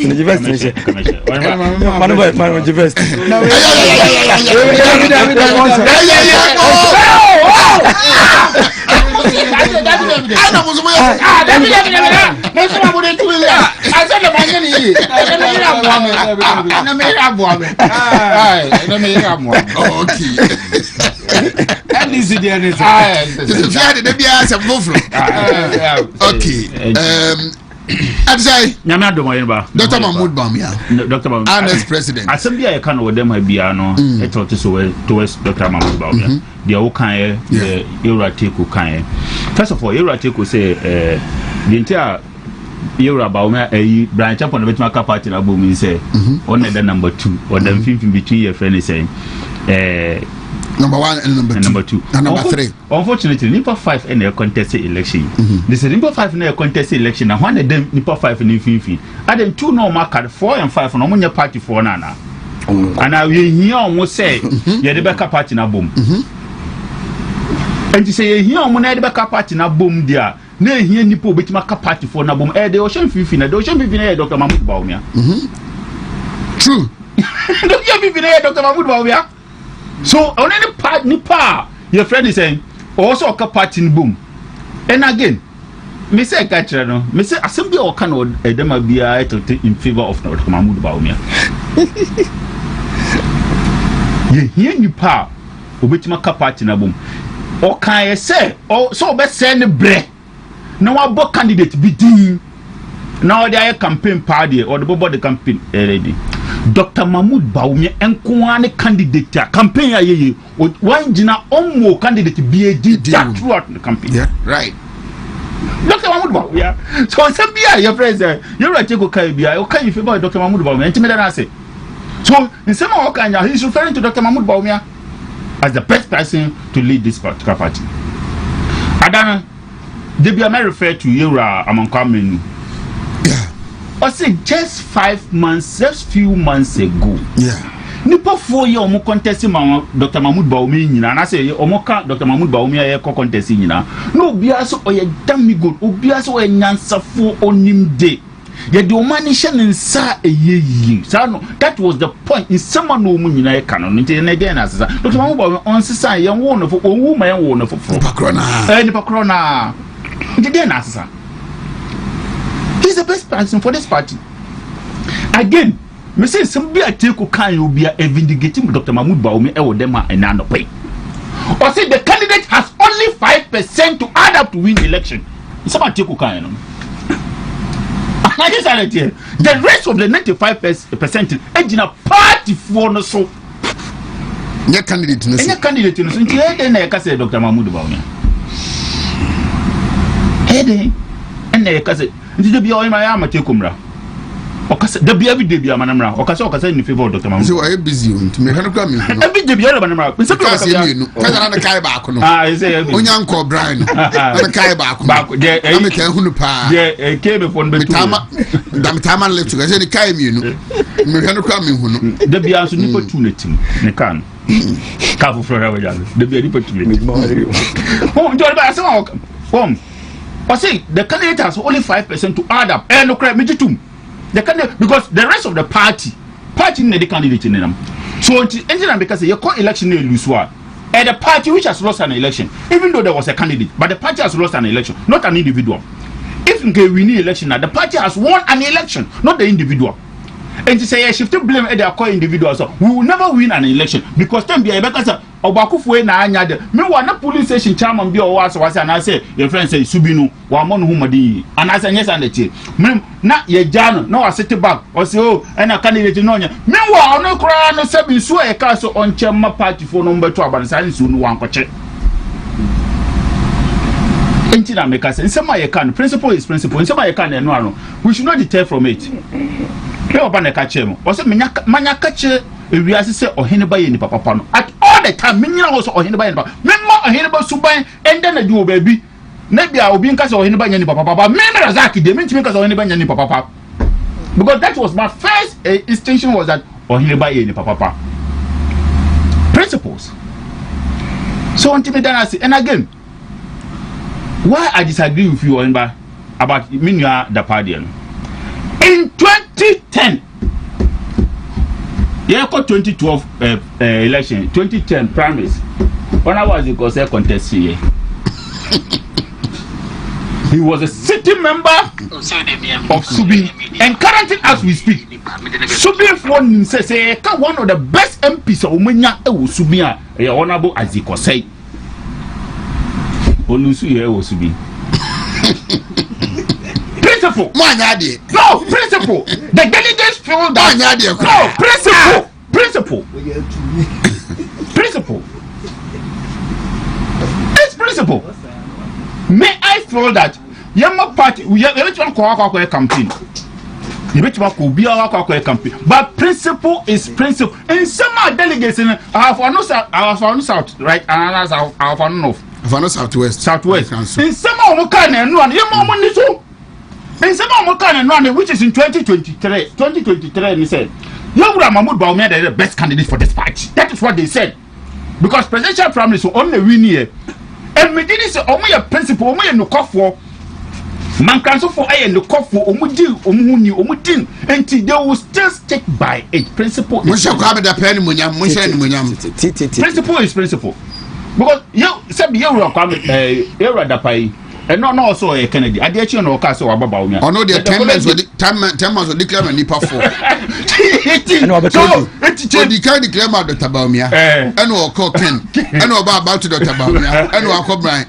The moment Prime Minister wants to declare. But I said the brown one could do the Wakao. The delegates are in the dilemma.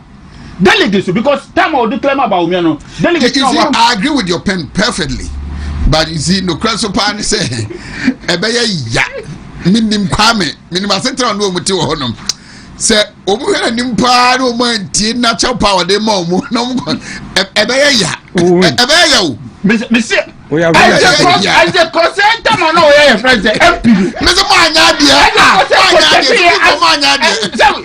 you're right the party is or no support you I the consent he not it to be I was there.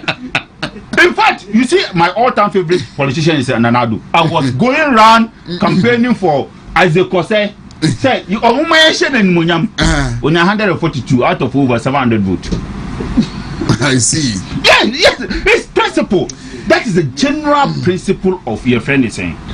And what you say? Oh, me come baby. Let's say. You see, I'm cancer. He say, Aja Samira and a blueprint no. Obia aspirant bia and as a politician bia Neira Tiasi campaign more apart from the late and accorded my Rollins on your baby a queen. Umumba Tiasimu and Abiano. Aja na amento. Yes. Usia free Aja Samira and then so side check na campaign bio. So unia bad e bi buawo. So we hiro.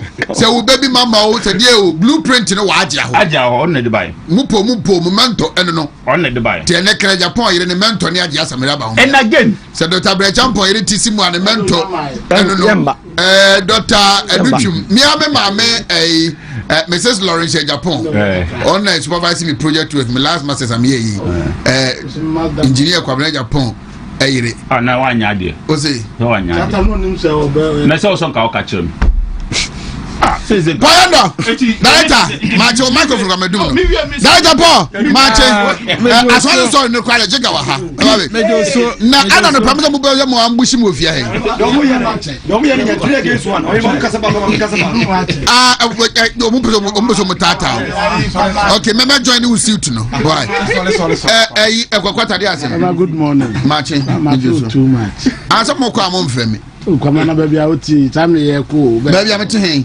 Aja eba asantri me hu ya ni say enam social media say wa ba asantri ni pa bone pa me hu no kwa page one can't me one can't me na me nim say aja eba asantri na so wa ba na na say chiro bia wo mama ni na be o ya juma wa aja office ndi sa mo be ba mo na say mo ba me ya juma wa aja office me ya juma wa office wo kumase e dey one kind me regional outside or office yes outside the office other campaign mo so be yebi I want campaign aboso I say campaign I'm say here dada no yan tranche na sia di mo me asamba kure mama ncha no tefo mama ncha masante achimne me kofi asefo na senior your friend say Yami adum. Bo me na me mo ka biye na me ngisu yi. Bo me na me ngade. Every day. Every day. Every enthusiast. So the ukolo. E dey abeba bo mother club. Ti kwala yan cha otefo. Na yan na wase. Ejuma papa mo ye de boa o mane asante man. Kana me point e baako. E say ye presidential primaries. Na data Paul and no communicators are more Ashanti region. Ya tune to me radio mo. Actually. Data. Ya tune to me radio. Send the partner van say any asem die ni an kan asem die so kan. Ewi ase no ade aboa no ese da bia hwe ni. Mr. Brian. Ya tune to me radio mo. Ahode na e dey adwuma ma presidential candidate no. Dem from 20%.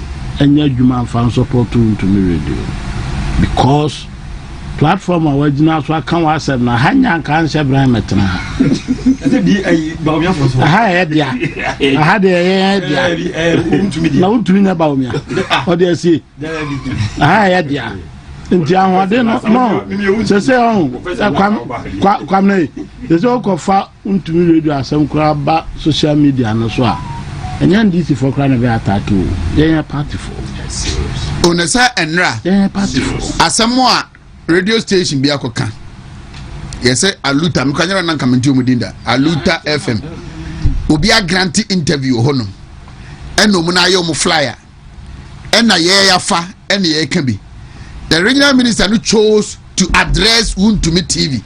Regional Minister there. The regional minister chose to address Wontumi TV. Yekra Nasma Ishak, because I just passed a comment. Ishak Asmo said this is a serious allegation and the minister had to respond. Quickly no do Facebook. I saw I got you Wontumi TV at all. All man lawyers so say omo yes I there no should apologize and retract no. No we dear free. But on this Facebook page you know Wontumi no there to na or attack you. Asam so nya ne kai. Kwamre. Otase. Kwamre. Enti no mama we understand the time that we are in and we will know how to survive. Mama bia ho ehi. Of course. The mo petrashing. So wa mo poyando dia. Obo Wontumi radio Wontumi TV. Sebe ya obenya dom. Na mama nkancha mama so mento ne nkrase kumasi ayesum. Traffic light or ring road no so nyina nya adwuma. Regional minister adwuma no no. Anya Facebook ni social media. TikTok.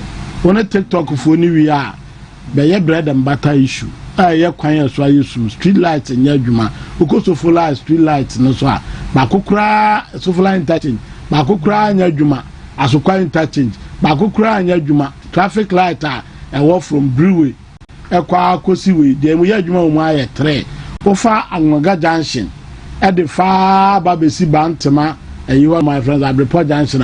Traffic Eduma also you too. Did there be another traffic catch? And in Nuntina, we won't war regime to a betia. Say you should come and fix it. Now, Fedi also, yeah, and I want to miss you, Then, yes, sorry, Yakono. You're the Chijakama. I'm not so now, you're the bois campaign on the party for that. But the American say, the American say. Asante Achem North cry friend Amantana. Yalam say na environmental minister I don't know for person who be or honor. Me jina constituency na nema catch on the enye china. Director Paul Martin that's a mafia nancy. I say ebeba bia na ukọ landing. Ebeba na ukọ landing. Mate. Na ukọ landing, na ukọ ha, na oye say. Etino amaye ntimi ehia. Demom niema ekoso de eguso a ekoso. Na ye pa say ye nua takwaku sapon akai amanfo. Ye ma obia no hu ni say Wontumi radio yatum. Abra omunye boni bia wo what you say omunye boni bia wo on paper documentation bibia ya dia enya dia obi aye bibi nanso otan aye de tan Wontumi NDC for omu bibia ombeka uni NDC ni di nkoma ase Wontumi de ono na ede atemu da kra beba Otia say obia boni din de enema ense fata ebata no te ni bibia epese ye say no na ye de enema ense fata ebata ho da me de me maka say nyame ohata sruyi onu bedi chema Wontumi asema ma no nipa baako ma freeze ni pick up ma gene excavators Otia say ma freeze ni bank account ma sa freeze ni mobile money ma gene passport Mudini din ene ne pictures akotutu all border towns CID baako Wontumi baako case baako no machemu mienu ojina high court 1 esa ejina high court 4 the same time no a ede ebenko ne cars nyina maji ne cars 17 nyina gosi yoko na no de makosisa ne ntade ne mpabo nyina otiase a chese o how ne abebresa chairman famu no eya na me de me feel say de ekoso no ensem fata otiase campaign ya yeyi unze MPP no minia ase otenchan ya eya o ye bi na unye bi pa na se wakuma ehuri na Wontumi pa se nya party wo ni mu na yetimi de ni gina court wa Wontumi nya campaign no tim se chairman edi kan se arehwo ewo ni mu ensese ebanesa ti ye de ebeguso a na yakai enkrofo na mo aye bubo bomudin na nsen no na muso mu hwe yie o mo aye bubo bomudin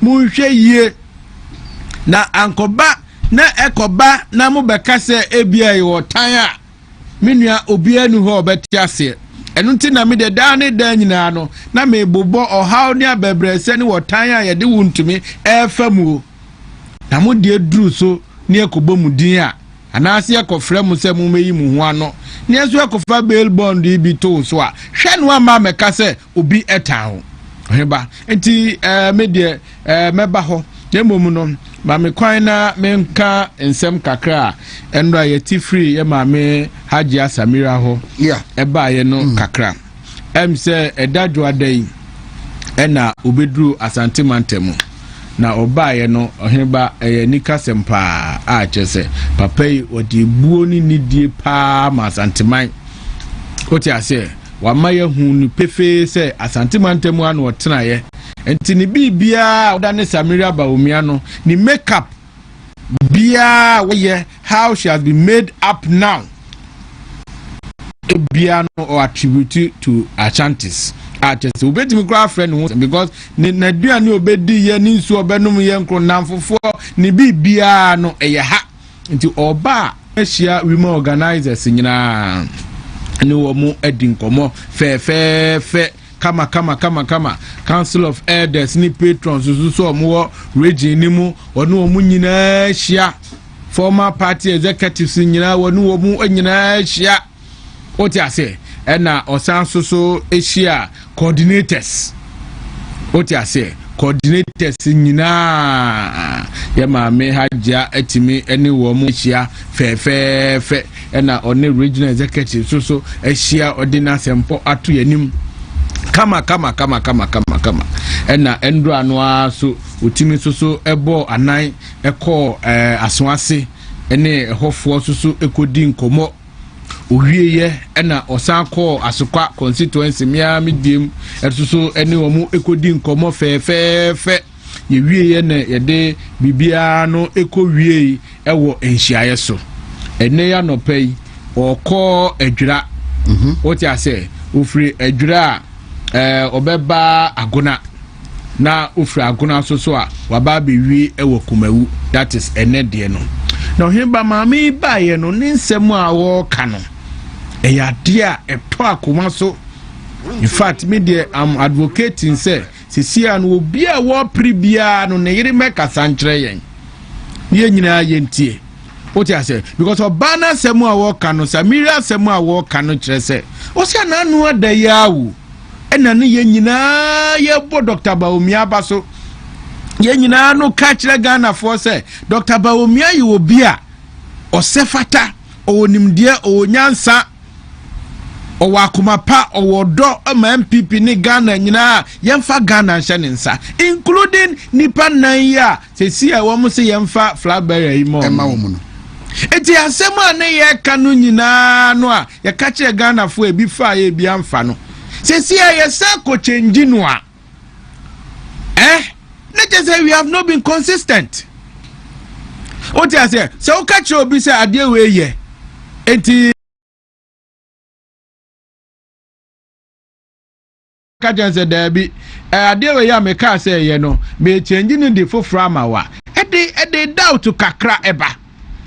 Enti dia wo kire nyina ne say ensem a ye ka fa yewura Dr. Bawumia ho no. E ya ade wo se sinu pibiem ne eto so na ye ton sa de no Ghana fo na de no ye sisu pibie mu na ye ka kire Ghana fo a e ya de o mu besom pa ma ye enti wo kaka ye se asem a ye ka na ndra no se ne so ade achen a sa asem no ada so ye no kra e wo se ye nyina no ye tumu nkire na ye to aso afen so ade ba ko esa to ma sumpa abra bidi na chie bie ne se o se yim nipa bebre ka ena Dr. Bawumia wamfa zongo vote no amba obi e kabi but ye nyina so di adanse anim ade hu pi se ekwan ye fa so elusu elections no eye didija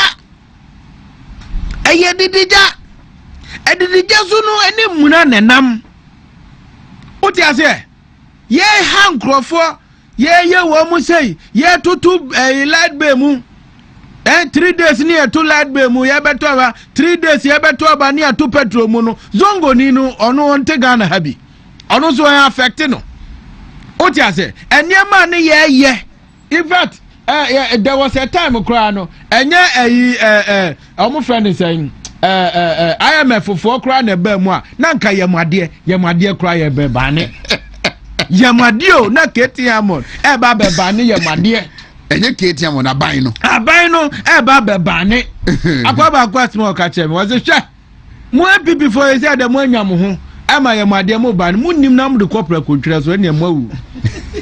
What you say? It is 70 people who are near Zongo Susuno. What you say, dear Hui, and I am Madiana. It is our bias, I do it wanted affect Poyano. What you say? Dear Hu, and I am Madiana, ma'am, don't go for two about ya. And I may say, dear American say, dear Madiano, dear Hu, near Didi. And I won't say, dear Canasi. Unyam dear Hu, pa, near Madia. What I say? No. Now, yeah, I didn't see a Baba Bani, Yamadia, ASM Ketwa. We are used cars. Yeah, Tima pass it law. You say used car. And no one here did to move. Your cars, you did it to me, salvage cars. Now, cars, Baba Bania, Nippon got brand new car. Better than possible. So there were economic and near money affecting Crawford, including Zongo for. So you cannot say don't go vote, you know. Yeah, attributed to Dr. Baumia, of which any man no, it will affect. What you say? It straight in your man in my own say, Dr. Baumia no may Zongo president, no Baba Ghana president. It idea yen no yen to mu say near my be affected Ghana for Zongos are also part. What you say? Da ben ya to aba ya ko kase nti eko aswanse a yenim se zongo ho enti zongo fo nkwa na to aba ho yeni obi ano ote ho dada wo tu ko ba bia obeba beto na aba ho. Why do we attribute a polling station wo zongo say zongo fo nkwa na to aba ho? We don't have to assume that. What you say? We don't have to assume that. Yenim se NDC for Omunyo abake see no awo voter region. But this time around, no, happy Ashanti region, me boy. Happy Ashanti region. And so, what now the Enoya analysis? Before you say you have not been fair to Dr. Baumi. Nti Sanyema we no cheche muche ye nyina no me feel say Oheneba dia e wo say ye nyina no ye ma yani ekoso. Na sempa odi aba no ye nyina no ye bie me de maka se party ni ana se wo ye aspirant abeba obefredi ni die be maya obeka se ye nyina ndi wachi no ye nyina be di wachi nsem bia wo de beba bia no ya ade a yesoso ye beba be chiche ya fa to ye hunzu se party no de wubo eda yakoma so no wo se yetimi edi sankomo no ma no eyeye na aminua sema wo ka de ene yo no anen se won se wo mu no Brian ni wo mu ahia na tese ene ma susun ni ade enti no wo mu de wo mu ko ma se ma ka ene ma be na susun bo amina me mu amefo enti no wo mu de wo mu ko ma sem no ne ba ade a wo kan yi ade a wo sie nyina ye serious wo hu unze na wo twi se ne Wednesday, Edna President, your man Penny Bar, Ashanti region. It did not traffic at Chiwo Krumuhasa. Netipe Pana, because there will be no Mulan Cruise, quick. Netipe number Krumua. Ama Land Cruiser, see Diakoniaba, left, right, center, sir. Because Bisaya almost say President Ibabe Lanchi and Kuko.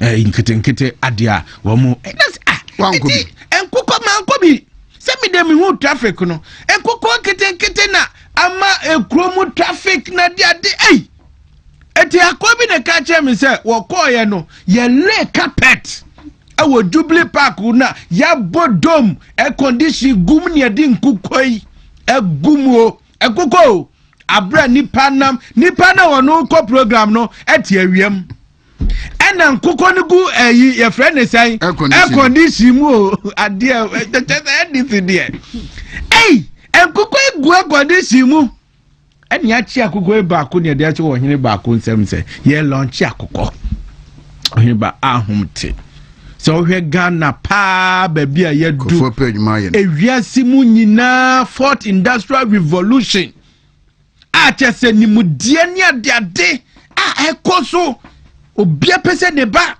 eye ade papa ni nyina nya gidie wom oti ase na ye president tam akoko ba no dia more than say say jikonya na konye no ni ye minister so agibi Franka Mwakonye wajibia kogu residency ho oh residency was a regional minister Tino watran wajia ho na no a friend is a German president by see you hosting oti ase it is say ya waje nkuko emakogu hoi eti German president iba enkuko birine tene enkuko ebe suatete nipa owe eti aye yes ura residents who are regional minister enkuko na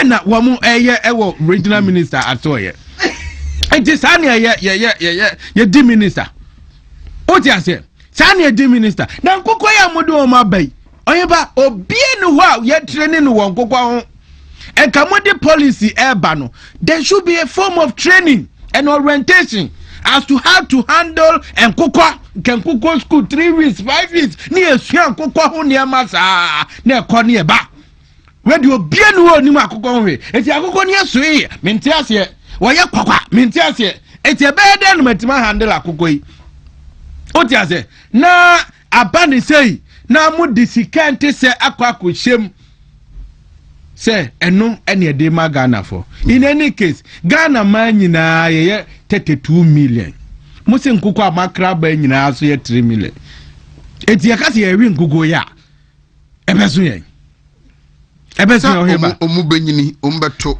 nyini kwa na ye problem no ya se nkuko no 5 weeks na nkuko ya nyina nkuko na ebe ma mo palatin Domama buying kukono ebenyi in 5 weeks nti ya be win December palatin ni moto ne edibe man kuko ya nyiana humte oye ba odwe hu a wonti ade yase all right what yase eti ade yase e ba beboa ye no ya hwe yi a na edeka mikoje akoko ebi na akoko ekowu a mikoche ma se musai na minimum how do they do the distribution and I say who apply me here for you say NDC4 what the NDC4 do who apply is it open bi abekọ hin me say akoko dey nya na omo na identify nkofo dey ma wo omo apply omo link omo dey ma party for no omo apply nti party executive party executives no omo dey ma omo enra ya enra na mo boss FM akoko no o the link na be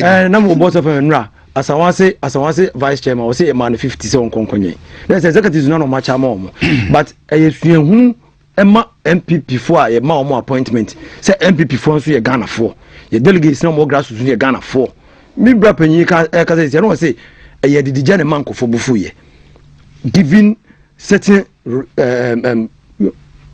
akwanya bi ema party for and NDC for buy nkoko nketenkete e de ma nkrofo kra no NDC for no macha am na de na e mo sa nkoko nketenkete issue no has to do say akoko no mpo a ye de ma John Mani Mahama wo Jubilee Park no so hu asa akoko na akoko to yarefo akoko yarefo bi no say president insem na policy it was not well thought through because I thought say say under MPP na wo nkrofo ya for mo a ye mo musu adwuma nyina na nka ban tua woka it will share the kind of youth I always here because of the free SHS the number of youth MPP aban ema kwam ene omuofie no thousands of them it is a government policies be say kura no afane say akoda bia ye be ma ngoko bia 100 bia no bosumi bia na so wo hwe ngoko ntina aban kura tua woka 500 cedis na nka bia ye ma a period of 3 months out of 3 months bosumi bia no enam say aban say wo de hwe ngoko ma ngoko no nyini etinke 3 months no bosumi bia ban kura ma 500 cedis ente bedu ze nkokori benyini na oboka koton na nka wo nya dwetri na nka ban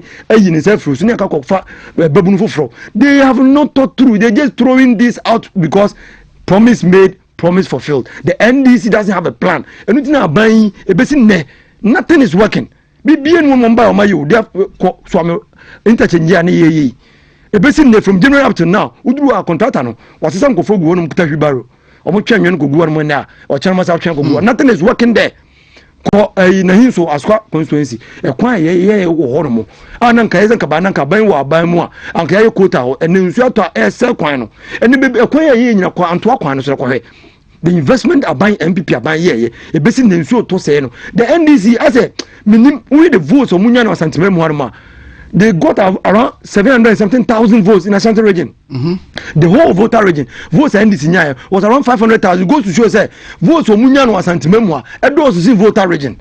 But they have planned not to do anything here in Ashanti region. Omunko for a minister Maya, no more for TikTok minister. Okachire Yakase say Yankase mention TikTok ho.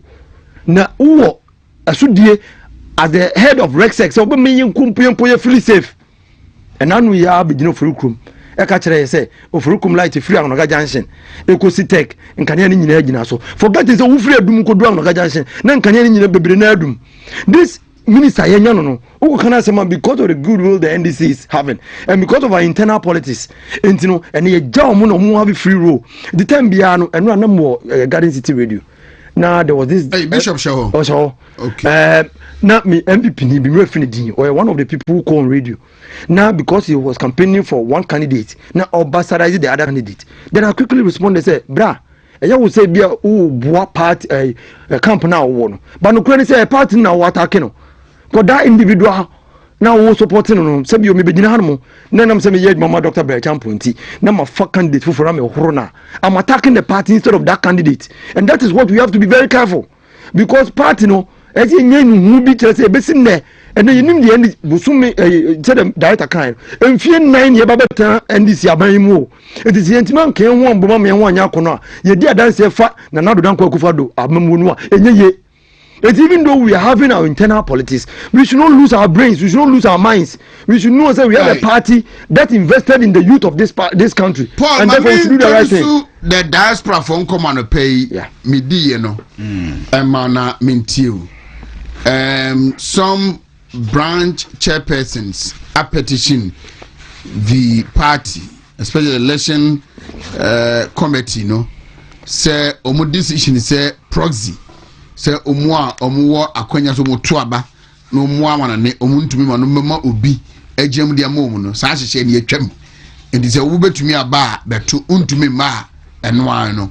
And then there has been a counter petition from some members in the diaspora, some branch youth organizers, some branch secretaries, some branch chairpersons. Branch chairperson got better decision to move free. The earlier petition about said omunim saying say so the earlier one no more threatening say separate na ntiomu ama president anya adwuma they will go to court.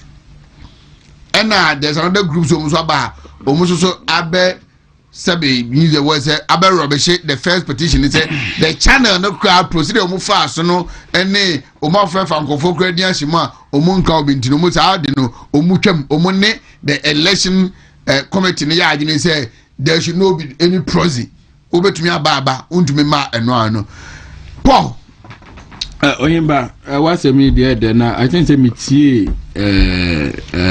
Ofaki any ranking member. Member Honama mean come at some way na me I can give you a minute or two on that then on Massam because when hear me pa here pa na bitie ye masanso so ati dia party for no so eka na omo disika ba dia eno no mo ye nse yes ende yes ebi wo ho amoba ebi wo mo sende na uju obisika wa committee hu what you say sir edu election yes omu eche constituency you see the bia make can say we are not treating them fairly say edu election chapters no omu fa chapter bia say a constituency enti chapter bia be adapt one constituency exactly e de niema e de sikaba edu say ye koto aba yes Omufa the whole branch as a constituency. Yes. And not branch executives ye momu 12. Yes. Now no amendment the kwe no my branch executives in na etime to aba. And ye do about to o se branch anka ye MPP UK branch masanka ekuro no. Enya region po. Eye constituency. Yes. Until the number of delegates be free about it's equal to the number of delegates free one constituency ever. Constituency require more. Okay. Now Yakob BM say all branch executives, former branch executives now be trouble. Yes. Prosby has been there. He said most Prosby anyhow. And they are saying say and you will be a bit my day. Abba. And look at it again. Yeah. Then there is a counter petition from Oman call for to say there be. Eti Oheneba me de me no I want to see NPP ono ade ne ho financially. Hwe na no ade ya yakogigi sika free aspirants hui. Ena ya na yentimi ka o masem no. What I say? We will be comma 3 million. Afe no ne wa fa hu di atem. Who can say general secretary nkoka wansima. Go wadi zika. Wadi zika. What this kind of man no catch say is sad say MPP tiwa oni say sika no. So ka ye and a party no de ne ho na wo no aye self financing a party a. Enka ensem ni bi wo ho a wo betime anya the independent. What I say, Edia Kawasem, Edia Shisha, which is a bia noa, who pese uye. It's immediate, say, who could you obisika? And I say, who allow MOB contribute towards who have been. And I say, we are one way or the other, on your influence also. And I want to see the diaspora say, not only say, we can take monies from them, they should be involved in the decision making. They said the engineer could share ya, Yajitu Musa. No, I was expanded at the anuma a conform, including the Yaju music also. What I say? So the diaspora for no should be allowed to vote. Now, why so Nimusa Nipano? What ya man on it? What I say? What ya man on it? Ye MPP for your advocate say digitalization is the way to go. Eti adete ni infrastructures engu ho na ye ma digitalization na ye ka ho asem da bia no enya adwuma. Why must it become a hindrance? Say we were broaching this say we ba in person ansan wetima o hwe timing na nanu July ya no ba conference eno mo koy December dodo na bebe fia behwe abusuafo. Yes. Adwuma semunti no enye obi obabia na betima tena ha till December January 31st no I was say oko so obesa abampo you man kwan no abampo sikasem in and out and you know we should find a way. What you say e sikasem a na yakom ho na yakwaji jiska from ho na yato o muso aba na ebeto o Ghana ha yato ho na yato ho kwan be so na yetimi to ho je o mutum so o mu ye party and can devour ha. Eti ye besre wo mu se ekwan ye fa so ye tu abaju o mutumu no ye mpesa akwan na so no muntu o mabane enje results no mra o ti ase enya easy enemu asetira na ewo mu no Oheneba enya ade eda fom o ti ase me ka masem me si se ndizi for no man we ni abato yanka by this time wo ma wuwu man kiesie wo mo kwa ahokyere ni ade ebebe bananse no ade anu wo hye. So we should consider financial factors. What I say, diaspora for no, not only say a bedroom music and kwa, one more drink, but it is up to the party to rethink. And not in him was leaders. Committee na more election. Money. What I say, young Kasa Munkoya Bibia Keko. Money. What I say, to solve problem, Obi wa brochra, a quambe on your bebwano or beto aba, or enko yesi Kaseye. Netimi na haji obi abatum wo ho se wo ya Sweden chairman wo ya UK chairman dia abra ya mane mahansa ne ya election na ne koye ho adenti na omo abade yentimi nya ho ne enje results no entum teko eti meba o mesre se asema ba ne nyina ye ka aboa mo a ede na mo azumu no mo sa de masa sansam no ye nimre sa o baby aduro no ye ni abotra mete se omo ye se ye dinjanshi bi masa nya se baby aduro no hit na no aye se ye ntu dem free so no obi anya na somdwe eti ade bia wo se party mpanufo be ye na de asomdwe aba no mo so ato o maba asomdwe ni age atumu no ye nye dan say ye be fa nya hye ne hwa baba disturb ye nyina program say ye kwa akoto aba ebedu asinjanse da so na no ye tell say teko Oheneba meeting director last week meeting komo ne pa na mesre ye diaspora for no omo fan show mutrim say elections we wamba Wontumi to be. I support the election committee ensema omoka. They should not forget one thing. Baby are doing the new system and I said the new order that we are operating. You operating be that. Oheneba, we have added a good number of people and former constituency executives and Oheneba verification it wasn't easy, and so we have a good number that we are bringing up on board. So Oheneba me be some who be a brand new interview say we need December elections no and anko buy no beto abanoa na anka bia ye former government anka around this time na ye appointment appoint one komba beje anaso mo meje. But we are these elections, nothing is stopping us. We appreciate the job they do for the party. But when first baby you do any test case. No about because the numbers that we are having.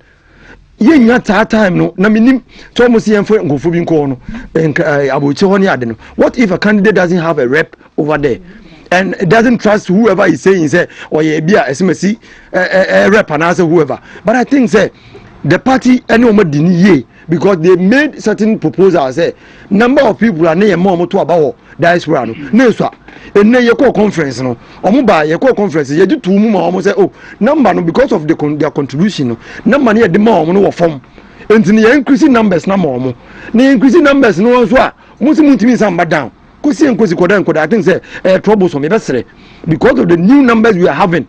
They should come down here and vote because and easy and the person on the 31st no sebio and silence is where Oheneba any brain was wrong.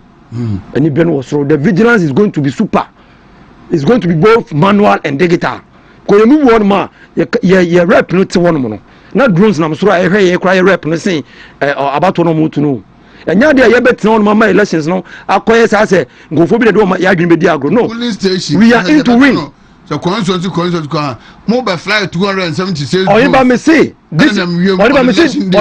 these elections are here babeto no Team Dr. Brian Champo, we believe you are winning these elections. Every vote counts. And we are going to make sure that everything is going to be free and fair. And therefore, you police station will be free and fair. Elections on. Uye bibia wia. Uye campaign we. Na man 40 asem ni wie. Na you adwin say okwakoda. Asem mefa.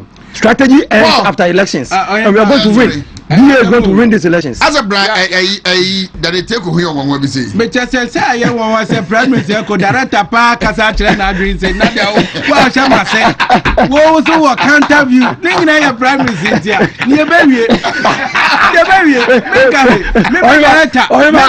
come on, now was all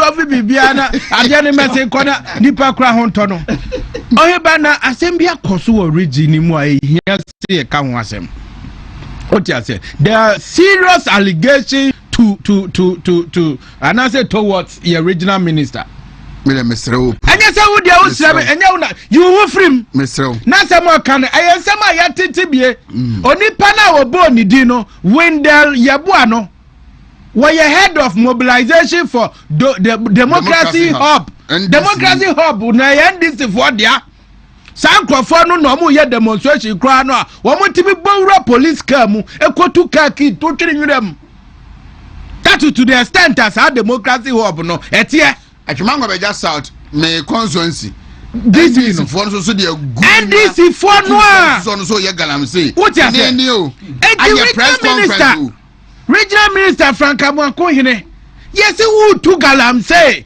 according to Wendell Yeboah, as a more wakawo, Aluta FM. Who now media so who tell me more what?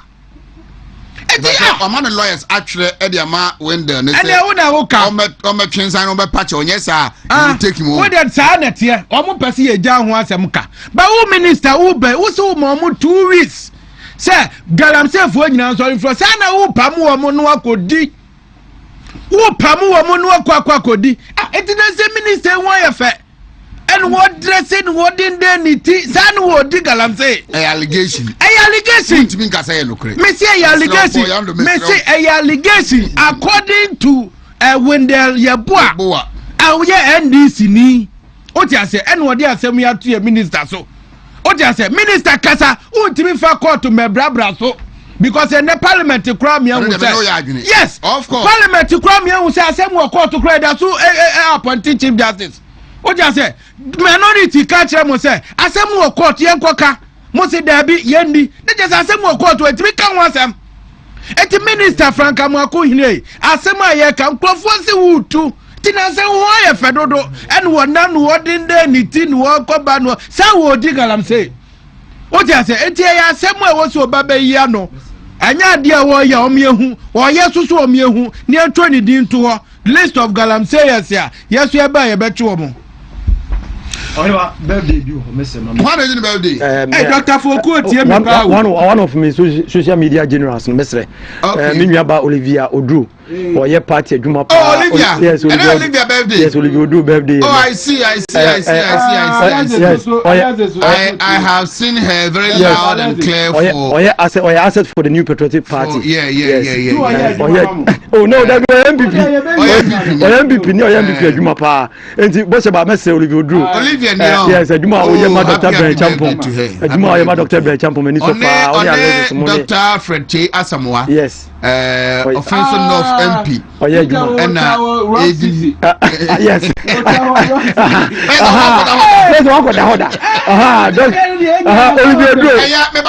Time for any come and sana sorry. Time Heba Center on the Time Heba Mr. and I Time HH Heba Mr. and Abamini Abamachin. Yeah, no. Napum. Good. Poyando Muna here during Timomo. Why? Medase etie for any adofo Kenoga Company Limited as ye na sabe medo edri Kenoga Company Limited yet na se say dia na ye apomde ho komotwetwe na ye de ebre etie for enyina obi wo hono ma wo tie me na pomodin sam enkoye nanso wo bonani aguso esan se owo kakra wo ti be sori anopa ediko ni nyuma so